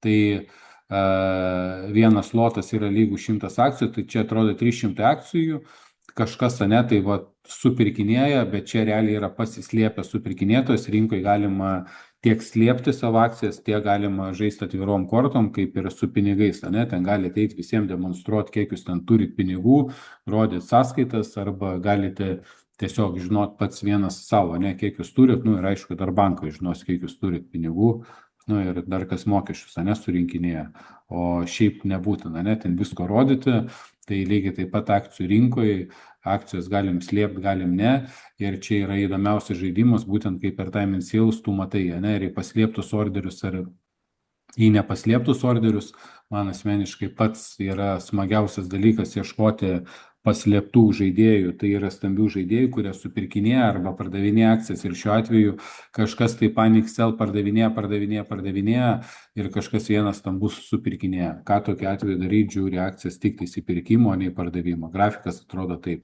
Trend is your friend, trendas į apačią, viskas į apačią ir va čia šitoje vietoje yra supirkinėjimai. Labai įdomus dalykai ir dar įdomesnis yra detalesnis kalbėjimas apie juos. Stambus pardavėjas ir daug smulkių pirkėjų. Eina grafikas į apačią, atrodo, kas čia dabar pirktų, bet čia daug kas perka. Čia perka ir kas darosi, kainos nepakelia. Vėl perka, kaina atrodo raudonos žvakės, tai atrodo, tai ką čia dabar kalbi perka, tai ką tu nematai, kad raudona žvakė yra. O raudona žvakė dar nereiškia, kad ten pardavėjų yra daugiau. Čia yra daug pirkėjų ir vienas stambus pardavėjas. Ką tokia vietoj daryti, šortinėt akciją ir vėl tik tai eina pirkėjai po 49,70 perka ir akcija nekyla, nes kažkas yra meška, kuris spaudžia į apačią. Čia yra buliukai, perka market orderiais ir jos dusina, spaudžia į apačią. Ir visa juosta tai yra Time and Sales. Čia dabar, jeigu jūsų paklausčiau, čia, ar jūs pirktume dabar čia akcijas, bet tai kaip čia pirkti, ką čia pirkti, tu ką nematai, kad čia yra trendis ir frenta, ten į apačią kažkas raudona žvakės, kaip čia pirkti, o niekam neįdomu yra nuomonė ir kai mes kalbam apie nuomonės, taip toliau visą laiką, čia dabar Nėra, kad įdomu, neįdomu, nu, šiaip ir neįdomu. Įdomu visą laiką faktas yra, kas ką daro, ne? Ir, pavyzdžiui, čia dabar ar jūs pirktumėte, ar parduotumėte, iš esmės neįdomu yra. Įdomu yra, sakyk, tu perki ar parduodi, dabar ką tu darai. Jeigu nieko nedarai, tai nuomonė yra visiškai nereikalinga. Ir aš mokinu kalbėt darbais, ne? Tai yra, aš pašortinau ten 1000, o įdomu, o kodėl pašortinai, tada jau galima, ne, klausti. Aš dabar ten, pavyzdžiui, mano dabar, vat, asmeniškai, vat, portfelis dabar sudaro 97% turimų pinigų yra investicijos ir turi 3% kešo. Kitaip tariant, pinigų neturiu laisvų praktiškai. Ir dabar manęs, pavyzdžiui, klausia, ne, o tai Mindaugai, o kaip galvoji, bet tai čia rinka krisa, ne, čia biški rinka, čia korekcija daro, bet tai rinka, tu galvoji, kad nekris rinka, nereikia manęs klausti, ką aš galvoju. Ta prasme, ką aš galvoju, kaip aš galvoju, jeigu aš sakau, kad 97% pinigų yra akcijose ir pradėčiau šnekėti, kad bet galvoju, kad rinka kris. Nu tai palatai, tu galvoji, kad rinka kris, bet tu turi akcijose. Nu tai tada išsiparduodi viską, jeigu galvoji. Ir jeigu aš per mokymus taip pat viską rodau irgi, ką esu nusipirkęs, ką perku, ką, ką parduodu, tai nėra labai dažnai kažkokie tai atvejai investavime, dažniausiai ten perki ir nieko neparduodi. Bet jeigu vieną dieną, ne, vat mes pasijungėme mokymus ir sakau, pardavau pusę portfelio, nu tai manęs nebereikia klausti, kad aš galvoju, kad rinka krisa, ne, nu ta prasme, tai jeigu aš parduodu, tai automatiškai, ta prasme, aš kažkokie, tai galima tada paklausti, kodėl tu pardai, bet tai va, tai yra ir tokiuose atvejuose, va čia pavyzdžiui yra, ne, va, tokia, tai tu galvoji, kad kris, čia nieko nereikia galvoti. Čia tu matai, kas ką veikia ir pasirinki, kieno tu pusėje nori būti. Aš ieškau stambių žaidėjų. Tai yra stambių pardavėjų, kurie stumia kainą, arba stambių supirkinėtojų, kurie kelia, stumia arba spaudžia. Ne? Tai šiuo atveju yra spaudžia kainą į apačią, viskas. Aš einu su dideliu žaidėju, kuris iš šias pusės čia paslėptais limit orderiais spaudžia akciją į apačią. Viskas, taškas, ne? O tai tu galvoji, kiek jinai kristi, čia nieko, ne viskas. Čia galvoti, apskritai, tradingas yra galvoti, nu, nereikia. Čia nereikia ten kažkokiu labai būti protingu, daug galvoti. Daug svarbiau yra disciplinuotai daryti žingsnius, kai tu kažką tai matai. Viskas. Ir tu tokią, ne, poziciją pašortinai, tu sėdi pozicijai. Nereikia čia nieko galvoti. Sėdi pozicijai ir viskas. Nu, ir būni pozicijai, išsėdi tam pozicijai ir viskas. Supirkinėtojas stumiantis kainą. Nu ir ką, kaip dabar čia suprast? Tai dabar, va, pavyzdžiui, ne, va, yra žalios žvakės, atrodo, nu ir ką, tai pirkėjai perka, ne, čia kažką perka, o čia šitoj vietoj, čia va, šitam grafike, čia visi šortina, nu kaip visi, čia absoliuti dauguma yra vien tik tais eina pardavimai, kodėl čia pardavinėtas turimas akcijas nelabai aišku, per juostą mes matom raudoni printai, tai yra arba short pozicijos, arba parduodamos naujos pozicijos, tai čia greičiausiai eina short pozicijos, kodėl greičiausiai reikia detalesnio pasakojimo, bet tiesiog yra shortinamos akcijos ir atkreipkite dėmesį. Po 75, 74, 74, 73 ir 75, galutinis rezultatas 75, 78. Ir čia va šitose vietose, va čia eina šortistai, šortina, jie šorta kalą, o kažkas buy limitai supirkinėja ir vėl stumia kainą į viršų. Labai labai įdomus yra dalykai ir kai tu tame dalyvauji, kai tu tame matai, nu, tai yra,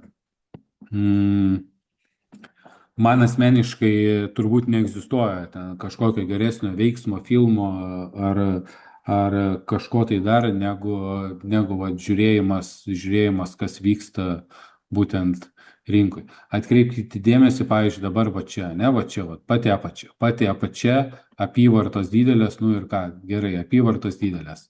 Kartais apyvartos gali būti feikinės, kodėl jos feikinės, tai yra visokių dalykų, bet šios yra tikros. Ir dabar apačia, pačioj, apačioj, čia buvo Panixel, tie tamsus raudoni, čia yra grinai nauja žemuma ir čia stopų uždarėme, kažkam čia margin callas galbūt sudirba grinai tobulai pačioj, buvo uždarytos pozicijos, kas tas pozicijas sugėrė, kad kažkas tai uždarytų, kažkam turi parduoti, kažkas turi supirkti. Ir, nu, tai čia greičiausiai kokia market makerio darbeliai, tai pačioj susipirko akcijas ir tokioj vietoj tu gali ir pats pagauti tokias pozicijas. Pavyzdžiui, eina premarketas, dar rinkai neatsidarius, atrodo, čia krenta ir dabar paklausiau, ne? O kažin dabar čia nori pirkti ar parduoti ar pirkti, ne, nu kaip čia pirksi, tai tu pažiūrėk, nu ką tu čia pirksi, taigi gepas į japą, čia dar naujiena kažkokia bloga, niekam neįdomu yra nuomonė, ką galvoji taip toliau ir kai mes, ne, kalbėsim, kai jūs kažkom kalbės, nuomonė yra neįdomu. Ta prasme, pats faktas, tu kažką darai ar nedarai, ne? Ir čia, pavyzdžiui, dabar kalbėti apie nuomonės, koks skirtumas, ta prasme, ne, kokia yra nuomonė. Ar matai ką nors, ir aš auklėju visus, irgi mes kai kalbam, kad ir klausimus užduoti, ar matai ką nors, ar nematai. 80-90% akcijose visko, kai yra žiūrima, mes nieko nematysim.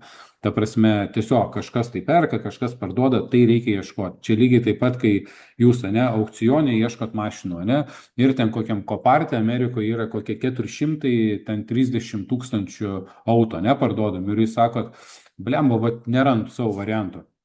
Nu kaip tu nerandi, 430 tūkstančių yra mašino, neparsidavinėja. O va tu žinai, ko ieškai, ne, nu tai tu ir nerandi. Ir sakai, blemba, yra daug ko pirkti, o tai ko neperki tada. Tai visur yra faktai, ne? Ir, pavyzdžiui, tokia dabar situacija, akcija krenta, ne, prie markete ir čia dabar kas ką pirktų, kas ką parduotų, faktas, ne, visą juostą eina vien tik tais pirkimai. Yra arka, kas tai yra arka, irgi per mokymus išsiaiškinsim, bet eina per arką vien tik tais pirkimai į 15. Dabar 15 čia stovi vienas lotas ir čia stovi pasislėpęs pardavėjas. Pardavėjas didelis dėdė ar moteris subrendus ar kažkas stovi didelis dėdė, gerai, ne dėdė, žaidėjas, ne, didelis žaidėjas, kuris vat, po 15 pastatė ir jūs pirkit, kiek jūs norit, sumaitinsiu aš jums viską, ne, ir čia pastatė už kokį ten 50 milijonų. Ir čia vat, visi perka, o kodėl jis tai parduoda, ką žinau, kodėl jis tai parduoda. Ta prasme, nu, vat, jisai parduoda. Jisai parduoda, nes jisai supranta, kad kažkas čia yra blogai. Ir bent jau pasinaudoja progą, kad čia dar yra kažkas tai už tą kainą norintis pirkti ir labai mielų norų parduoda tas akcijas ir tokių akcijų kelionės yra toliau į apačią, o ne į viršų. Tai va, ir yra čia įdomių tokių dalykų, bet kol kas čia jau nebekankinsiu, per kiek laiko įmanoma išmokti prekiauti. Laiko resursai mokslams, psichologiniai niuansai, žmogaus charakteris, disciplina, azartiškas, dalyvavimas paskaitose, klausimai, savo planų sudarimas ir jo laikymas, tikslai, rizikos toleravimas, investavimo ir prekybos stiliaus pasirinkimas. Daug yra dedamųjų ir tas čia, aišku, nelabai teisingas turbūt klausimas, per kiek laiko išmokti prekiauti, panašiai kaip jeigu būčiau teniso treneris ir ateina ir sako, noriu važiuoti į varžybas, per kiek laiko galiu išmokti žaisti. Klausimas, išmokti žaisti kaip nori, ne? Išmokti ten pamuštą kamaliuką, ne, ten vieną kitą judesiuką padaryti, nu tai gali išmokti ir per mėnesį, per 2 savaitės, bet mėnesį pasitreniravus važiuoti su kažkom į varžybas, kas 10 metų ar 15 žaidžia, nu tai būtų kvaila. Bet į rinką kažkaip tai ateita, ne, taip pat paėmu, atėjau čia, nu ir ką čia, bam, pasidariau, nu nevyksta taip. Ir ką aš galiu daryti, tai aš galiu tas kelrodis būt, kuris vat nuvedinėja, ne, vat ten tas yra daroma taip, tas yra taip, bet vėliau priklauso nuo jūsų labai daug. Tai yra galbūt jūs, nu tiesiog, vat esat žmogus, kuris, nu jom chana yra, ne, grubiai tariant. Ta prasme, pavyzdžiui, jūs esat ten žiauriškas, azartiškas, arba ten kažkaip su smegenim nesustvarkot, arba jūs ateinate į biržą, nes jums reikia už butą, ne, mokėti ir jūs neturite iš ko ir jums reikia staigiai užsidirbti pinigų. Viso gero iš karto. Ta prasme, nu, nevyksta čia taip, ne, kad tu atėjai, visi kiti kvaileliai, aš čia pasiėmiau, bam, ten savo kažką užsidirbau, tai yra daug sudedamųjų dalykų ir dabar mano pradžia 2013 metai, šiaip dabar, kai kalbu, tai, nu, šiaip, wow, kai laikas eina jau kokius realiai ir 3 metus, kai kas nors paklausė, kiek biržai, tai kaip užsuktas, ant sakau, 10 metų, kai būdavo 8, irgi sakydavau 10, bet realiai jau čia 13 metų gaunasi. Ir pačioj pradžioj įsimetu $2000.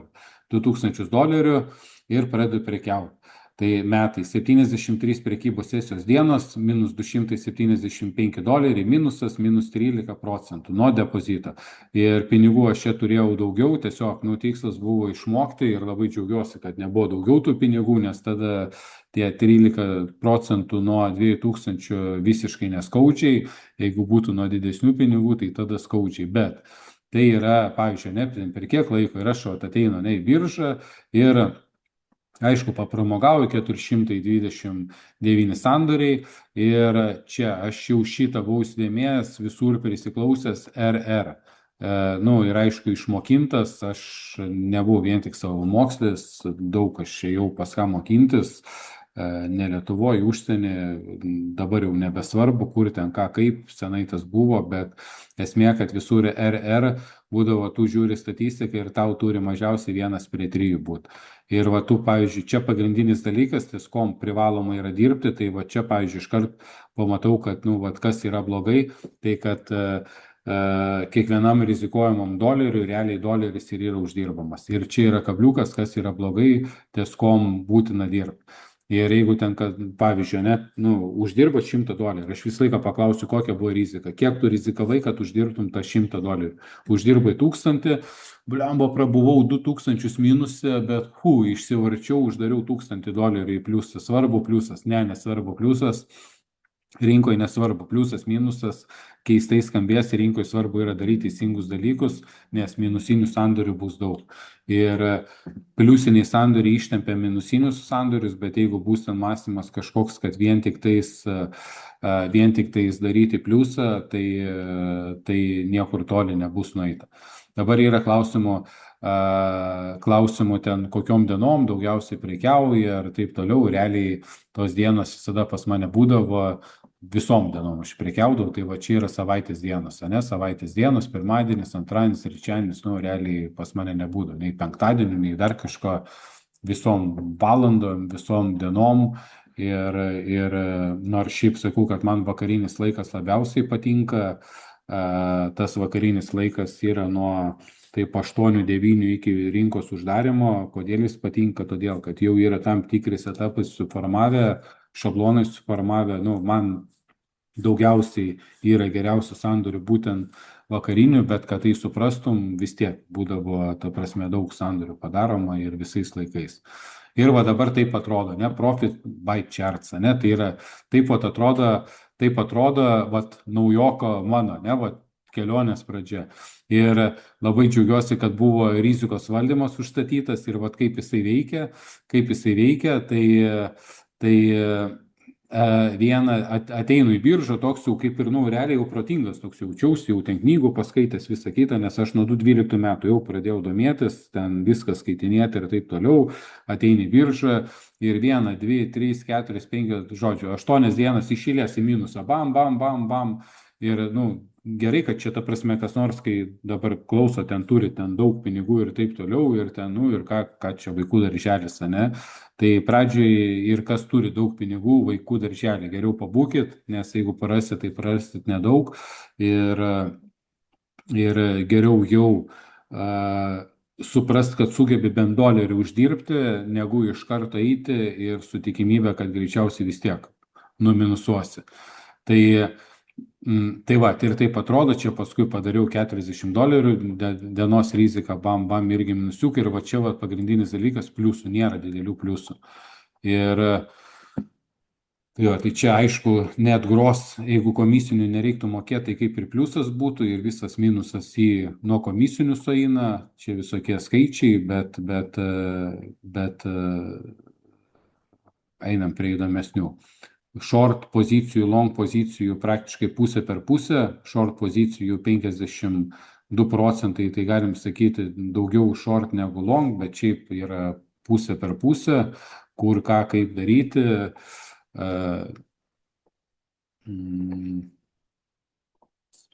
Išsiaiškinsim ateityje. Sektoriai, Ir tai va, čia daug visokių dalykų. Paskui kiti metai. Depozitą biškiau pasididino $5,000. Gavus 243 prekybos sesijos dienos, tai čia jau, nu, tie ne metai, o dar kartu su nuo Liepos mėnesio 2013 metų.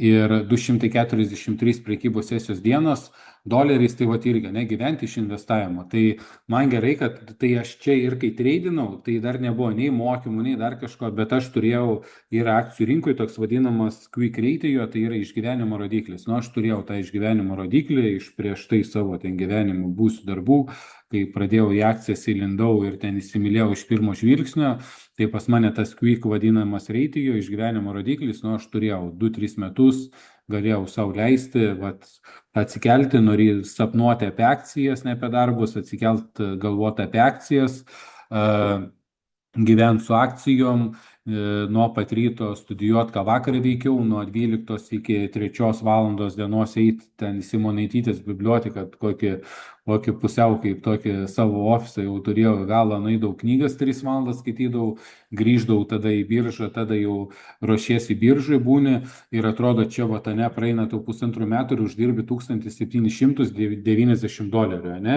Ką su jais veikti yra, man buvo didžiausia pergalė, kad aš apskritai, ta prasme, sugebėjau pinigų uždirbti. Procentais, nu, 41% nuo depozito, nu, kaip ir procentais atrodo, wow, bet pinigais, ne, tai yra, nu, čia apie nieką, ne, apie nieką. Ir čia, va, jau pradėjo reikalai tvarkytis. Čia pradėjo reikalai tvarkytis, tai kad, va, čia jau pradėjau tempti link 1,3. Nu, ne 1,3, čia 1,2,5, ten 1,2,6 gaunasi, bet čia, va, čia pradėjo reikalai tvarkytis. Ir iš viso sandorių jau čia virš 2,000 sandorių. Tai va čia jau iki 2014-2012 mėnesio buvo atlikęs jau virš 2,000 sandorių. Ir nu, čia jau tu pradedi suprasti rinką. Ir čia, kur ten buvai taip toliau, tai čia va, viską darydavau namuose. Ir nuo 2015 metų, aš čia nebuvo mano visi pinigai, tai nuo 2015 metų jau išėjau iš namų, atsibodo namuose būt, tai išėjau į ofisą ir tada jau prasidėjo dar kitas etapas įdomesnis. Čia va taip namuose tokį setapą turėjau. Katinas, nežinau kodėl iš čia liūdnas, bet su manim būdavo visada. Ir 2015 metai ir čia prasidėjo pas mane kiti reikalai. 2015 metai gavos tik tais 51 prekybos sesijos dieną, $2,870 pliusas procentais. Ir vat atrodo prekybos sesijų mažiau, procentais pliusas ten 57%, bet čia nuo 2015 metų atėjau į ofisą, pradėjau kurti prop tradingą, tai yra pradėjau ieškoti kitų traderių, pradėjau ten savo puslapį ir tada jau prasidėjo kitas dar etapas mokymai ir taip toliau, nes viską darydavausi, viską ten konspektuodavausi, skrynus, video ir taip toliau, visus dalykus. Ir tiesiog jau jautėsi, kad tu nori jau ir dalintis, ir mokyti, ir visą kitą. Ir pas mane pradžioje atsirado pora draugų. Pradėjau aš ten kurti tą bendruomenę, atsirado pora draugų, pradėjau aš jas mokyti, susitarė 5, kad arba pusė 5, kad ateina, kartais neateina, tipo ale reikalų atsiranda ir viską, ką kalbu, tai čia buvo nemokamai ir be jokių apmokestinimų. Ir paskui su protingesniu turbūt už mane žmogum pabendravau, tai sako, šiaip gyvenime savo šeimai gali nemokamai daryti kažką ir maksimaliai duoti 10-15% kažkur, ne, išorę kaip duoklę nemokamų dalykų už visą kitą, jeigu tu kažką darai, privalai imti pinigus. Ir tas patarimas pusiau buvo geras, pusiau ne. Ir pas mane atsirado porą žmonių ir atsirado vadinam porą mokinių ir kažkaip kiek čia tų pinigų imti ir sugalvojau kainą 400 eurų, sakau, aš turiu pasimti vis tiek pinigų, tai pasiėmiau po 400 eurų ir už tos 400 eurų aš juos mokinau kokius, turbūt 7 mėnesius, susitikdavom, jeigu ten vakare būni ale porą valandų, tai būni ten iki 12 nakties, šeštadieniais ten su lauktuvėm, su pusiau gėrimais ir nepusiau gėrimais ir ten vien tik tais apie akcijas, tai jeigu į valandinį išdalinti, uždirbdavau gal kokie po 1,2 euro valandinė, bet jie buvo įrankiai man apskritai mokytis mokinti. Ir kai kas nors galvoja, kad čia labai lengvas, tad namatas paimti mokinti, čia atei, čia pamokinai ir taip toliau, tai yra pakankamai sudėtingas dalykas bendrauti su jumis, kas jūs esate, tai yra žmonės nuo studentų iki ten verslininkų, medikų, advokatų, paprastų žmonių, ten iš užsienio grįžus ir taip toliau, visi esat skirtingi ir su visais reikia kažkaip tai išlaviruoti, bendrauti ir kad visiems būtų gerai. Tai yra pakankamai sudėtingas dalykas, bet jau praktikos yra, tai kažkaip susitvarkau. Ir tai ir tada prasidėjo įdomesnis gyvenimas ir nuo 2016 metų prasidėjo IPO, ir čia jau sandorių mažiau, visko mažiau, o rezultatas geresnis. Kiek būni vidutiniškai sandorė? 12 minučių vidutinis sandoris. Ir čia, bet sandorių gavos pakankamai nemažai, beveik 1000 sandorių. Ir nuo 2016 metų prasidėjo jau IPO visos, ir čia atrodo, čia neprekiavau, nes čia išėjau, tvarkiausi čia kažkokius dalykus, ne kažkokius, o tai ir geros kelios pliusinės dienos iš karto procentus sukūrė. Ir paskui nuo 2016 metų prasidėjo dar įdomesnis gyvenimas, prasidėjo IPO, prasidėjo investavimai, atsirado šiek tiek dar daugiau pinigų ir taip tais, laipteliais į viršų. Ir čia kažkokių keletą nuotraukų, paskui jau prasidėjo konferencijos, tada ten susitikimai su kitais, tada bendruomenės mezgimas, bendravimas ir rodymas kažko. Tai čia dar iki pandemijos, paskui čia jau po pandemijos, per pandemiją buvau biškai aptingęs porą metų apskritai, iš visų niekom nebendrau, jokių gyvų susitikimų nedarydavau. Tai šiai dienai jau turiu ir investuotojų klubą, jau dabar jau 4 metai yra investuotojų klubas ir susitikinėjom ir gyvai ir ten kiti dalykai, įrankiai ir taip toliau. Tai taip atrodo, bet kol kas, ką aš jums kalbu ir dabar, kas jums yra siūloma, tai pirmoji stotelė yra pas mane online kursas. Online kursas ir be online kurso papildomai išorę aš nieko nepaleidinėju, tai nes šiai dienai turiu įrankį pirkėjų pardavėjų balanso skaičiavimą, kai mes kalbam apie ten, ko yra pirkėjų, kiek yra pirkėjų, kiek yra pardavėjų, kiek yra pirkėjų, kiek yra pardavėjų, tai šiai dienai aš čia turiu įrankį, viską aš skaičiuojas, man rankiniu būdu nebereikia skaičiuotis, bet tai yra privatus daiktas, jisai nėra išorė išeinamas, jisai yra prileidžiamas tik tais, kas yra mokymuose, yra, sakykime, chatas mūsų čia, čia yra bendravimai ir taip toliau. Yra bendravimai, dalinimais ir atskiros, kaip koks Discordas, bet čia mano yra privatus, ta prasme, irgi padarytas bendravimo platforma. Taip pat yra fondas, apie kurį pasakoju tik tais jau, kas yra kursų dalyviai. Tai investuojama yra ne tik tais dabar šiai dienai jau nuo praeito sausio ne tik tais savais, bet ir jau anksčiau būdavo, kai klausimas, ar ten dirbi su kitų pinigais, tai tos ilgus 10 metų būdavo, sakydavau, dirbu tik tai su savais. Jeigu kalbam apie skaičius, tai nėra, ta prasme, 10 tūkstančių yra, dabar portfelis daugiau negu 3,5 milijono, tai ta prasme yra skaičiai. Ir kai pasakoju, tai yra pasakojimas, ta prasme, apie realius dalykus, apie realų gyvenimą ir apie realius skaičius, o ne apie kažkokius ten pump and dumpus, kur ten pasiėmiau vieną kažkokią poziciją, rovė į viršų, nu ir ką, o kur kitos pozicijos, o kaip apskritai, ne, bendras vaizdas. Ir pavyzdžiui, jeigu čia, ne, va, turi tokią poziciją Planet Labs, tai jinai 635%, bet tai jinai yra čia viena. Nu, čia aišku, portfelis yra pakankamai šviežus, daug yra apskritai dabar dar šiais metais nupirktų pozicijų, bet tai yra realus gyvenimas, realus pasaulis, ne vien tik tais teorija iš ten vienos pusės į kitą. Ką daryti, jeigu nieko nesuprantate apie akcijas? Registruotis į profesionalius online mokymus, nuoroda po įrašu. Nežinau, ar čia nuoroda po įrašu bus, bet čia dabar, kai žiūrite, tai per YouTube žiūrėsit, trukmė 7-8 savaitės, metai palaikymas.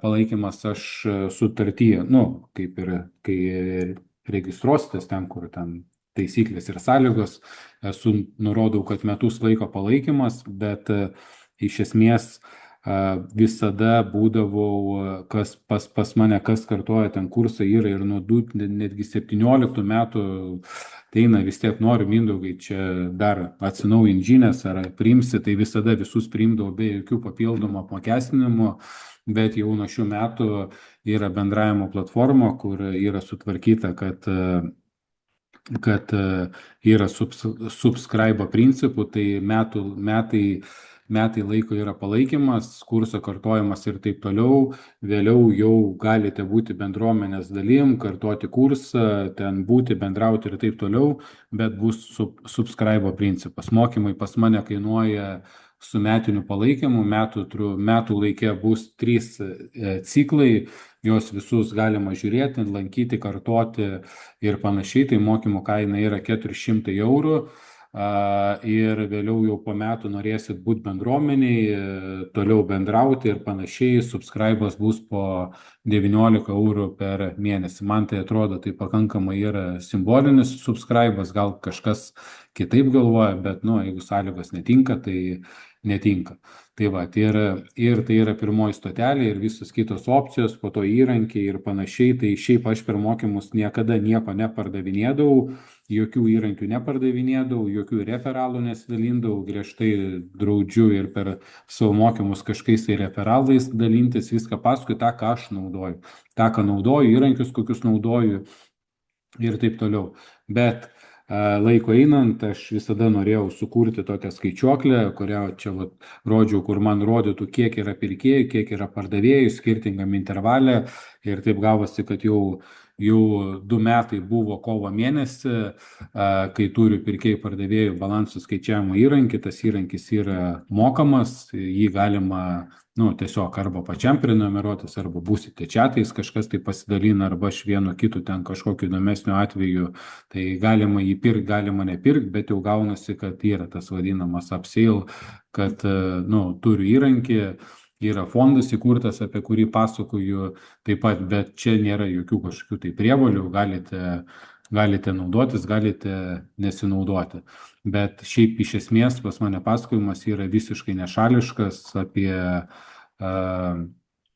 kalbu apie tai, kas yra naudojama, o ne kad ten kažkokį tai prastumt vieną ar kitą produktą. Kaip vyksta mokymosi procesas, užsiregistravus ir pasirašius sutartį, tas aišku, čia taip oficialiai parašyta, o šiaip varnelė ten paspaudžiat ir gaunasi, kad sutinkat. Nors anksčiau aš siūsdavau rankiniu būdu, ten pasirašom sutartį, taip toliau, mano įsipareigojimai, jūsų įsipareigojimai ir panašiai. Aišku, ten tų įsipareigojimų, jums išeina dalyvaujat, neišeina nedalyvaujate, bet yra visi įrašai pusę valandos laikė, pasidalinu įrašus, įrašų tos dienos, tai jeigu neišeina dalyvauti tiesiogiai, galite žiūrėti įrašus, galite, sakykime, ten dabar bus įvadinis nuo pirmadienio kursas, nuo balandžio 20, bet jūs jau galite žiūrėti dabar nuo sausio mėnesio, visą kursą pražiūrėti. Dalyvauti gyvai kaip ir įdomiau, tai nuo birželio 15 jau jungsitės į tą intensyvų kursą, dalyvausite tame intensyviam, bet kaip čia jau kam išeina, taip. Gaunate testą, kurį išsprendus įvertinamos žinios, visą informaciją apie mokymus darbai siunčiami paštu, laukti mokymų pradžios ir dalyvauti tiesiogiai nėra būtina, žinoma, gyvai dalyvauti įdomiau, kursų trukmė maždaug 50-60 valandų.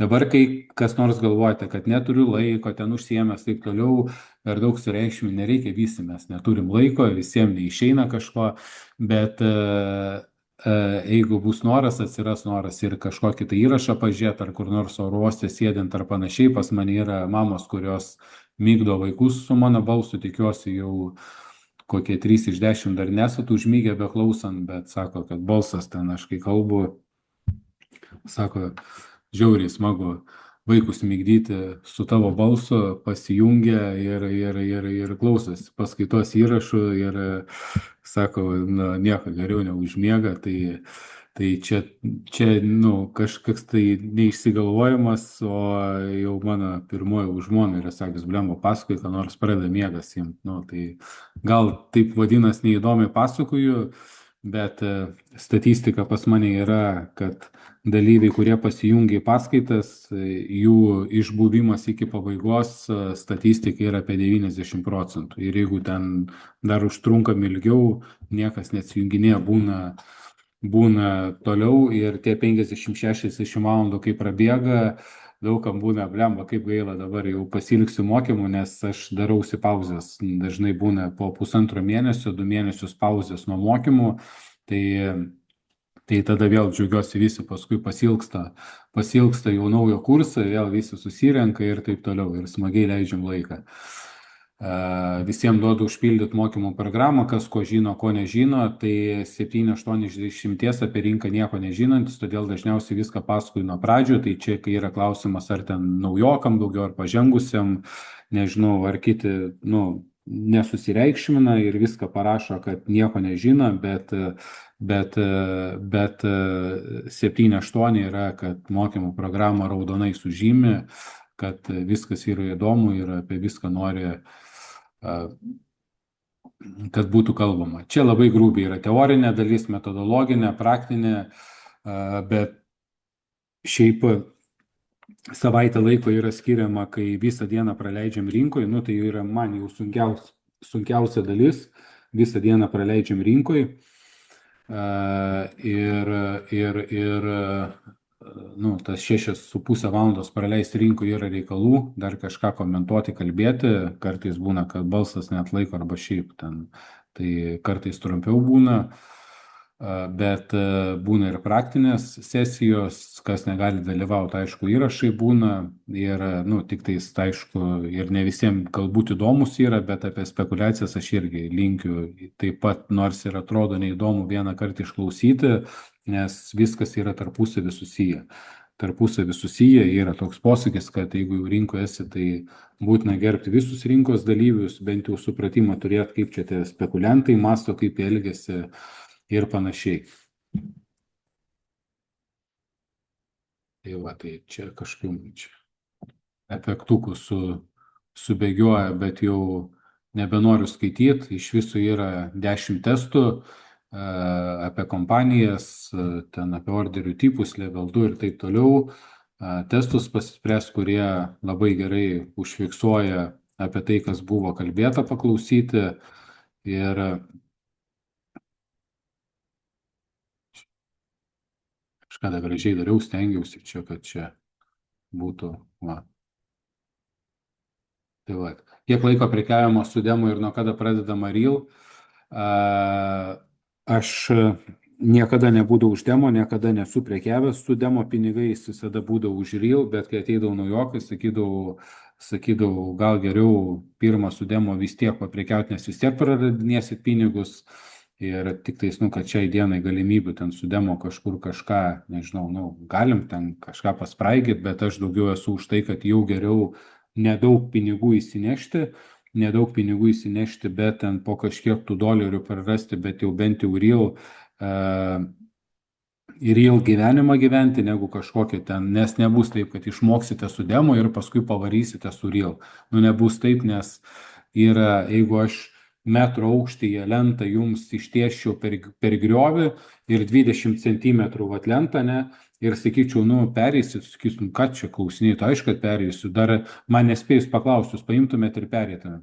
Ir dabar jau Klaipėdoje yra 2 pastatai Ambertonas K ir D raidės, ne, aš esu K raidė ir D raidės, ir jie yra 20 aukštų ir vat nuo stogo iki stogo nutiesiu metro, ne, va tokią lentą, bet yra 25 metrai nuo namo iki namo, ne, stogo. Ir sakau, duodu 1000 eurų pereisi ir bus galbūt į kelnes prisisiojimas, ne, sakysi, blemba, bet čia vėjas, čia dar kažkas, gal ne, gal tiek to, ne. Tai teorija ir praktika yra labai labai skirtingi dalykai, praktika be teorijos taip pat yra labai sunkus dalykas, tai jie turi būti tarpusavį derinami. Ir geriau norėjau pradėti, bet va, naujoko, ne, pradžia. Naujoko pradžia. Tai, va, čia aišku iš įspūdingesnių, bet va, visokių. Tai pas mane, kas būdavo, aš jau dabar mažiau tom užsiminėjau, bet būdavo asmeninis toks bendravimas, tai man atsiunčia visus sandorius, aš įsikeliu į savo statistikos programą. Ir tada mes jau kalbamės, ne? Čia aišku, žmogus turi būti drąsus, nes daugelis iš mūsų galim biški būti tokie, kaip ir nesinori čia įžeidinėti, bet pasireikšminę, kad čia kažką nusipirkau, jeigu ten kažką praradau. Šnekėt, ką praradai, yra labai sunku, ne pavienius atvejus, o viską tai paimti ir nusirengti, ne? Tai čia reikia drąsos turėti, todėl, tos drąsos mažai kas turėdavo, bet kas turėdavo, tai paskui tu pradedi, analizuoti, dirbti, ne? Ir pagrindinis dalykas tai yra lošimas. Ką tai reiškia, čia, pavyzdžiui, šitie visi dalykai yra, tik tais birža atsidaro, žiūri per 10 minučių jau nebėra pinigų, tai yra biržoje, ar galim papramogauti, žiauriai gerai galim papramogauti, jūs ten dirba darbę, grįžtat pavargęs, taip toliau, ir tokia dopamino dozė, ne, bam, gaunat. Ir, tai tokių tikslų irgi galima pabūti. Dopamino, patikėkit, ta prasme, dopamino irgi galim labai puikiai gauti. Tai va, čia paaiškyta, ne, statistika, pliusai, minusai, pliusai, bet čia va, iki deistopo, $50 deistopas, bamt užsidaroma, čia va, kita ir va taip po dienos, neina, čia va, čia pliusas, minusas, bet jau kai pliusas eina, jisai labai greit kažkaip va taip nueina, ne, o tas greit va nueina, tai būna pradėti dasipirkinėti pozicijas, čia bamt užėjai, bamt minusas. Ir daug įdomių dalykų yra, tai čia dabar jau nekvaršinsiu galvos šitais momentais, bet wow, dar yra skaidrių. Jo, čia. Tas geriau, Tesla. Jo, čia tema kažkada Nvidios turėjau, žodžiu, pardaviau 100% pliusę, čia daug visokių istorijų yra, tai va, ir čia gražiai tai parašiau, ačiū už pasitikėjimą, kol kas dar nėra čia kom pasitikėti, bet tai va, tai toks trumpas bus įvadas ir visiems labai labai linkiu, visų labai laukiu, dabar tikslas buvo daugiau toks susipažinimo, kad apskritai biški, įvesti į biržą, kas galbūt ten nesenai dabar čia galbūt kažkur mane pamatėt, ar ten kažkokią tai webinarę sudalyvavot ar panašiai, tai tikrai yra ko pasimokinti, ir dabar biški jau kitokio lygio ten susitikimai, va, praeitą sausį buvo dariau didelį renginį, čia aišku toks įspūdingas renginys gavosi, didelis renginys, va, yra bendruomenė, bendravimas, čia su fondo investuotojais, tu prasme pasitikėjimo yra pakankamai daug, džiaugiuosi, aš jo žmonių 110 dalyvavo, tai toks kaip ir, geras buvo pobūvis balius ir tai va, tai būsit bendruomenės dalim, bus visokių renginių ir panašiai, bet pirma stotelė yra online mokymasis ir yra ir privatus susitikimai, galim privačiai, bet aš privačiai nebendrauju iki kol nėra baigtas online kursas, nes, kaip jau minėjau, 45 mokymų ciklai pravesti, aš dar energijos jėgų turiu jums pasakoti, ne tą patį per tą patį, bet asmeniškai atsisėdus viens ant vieną ir pasakoti apie akcijų rinką, kas tas yra Nasdaq, kas tas yra NYSE ir taip toliau, Tai jau kai būna toks klausimas, ar gali čia privačiai mane pamokinti, išmokinti, tai labai gražiai, atsiprašau, nu, būna atsakymas ne.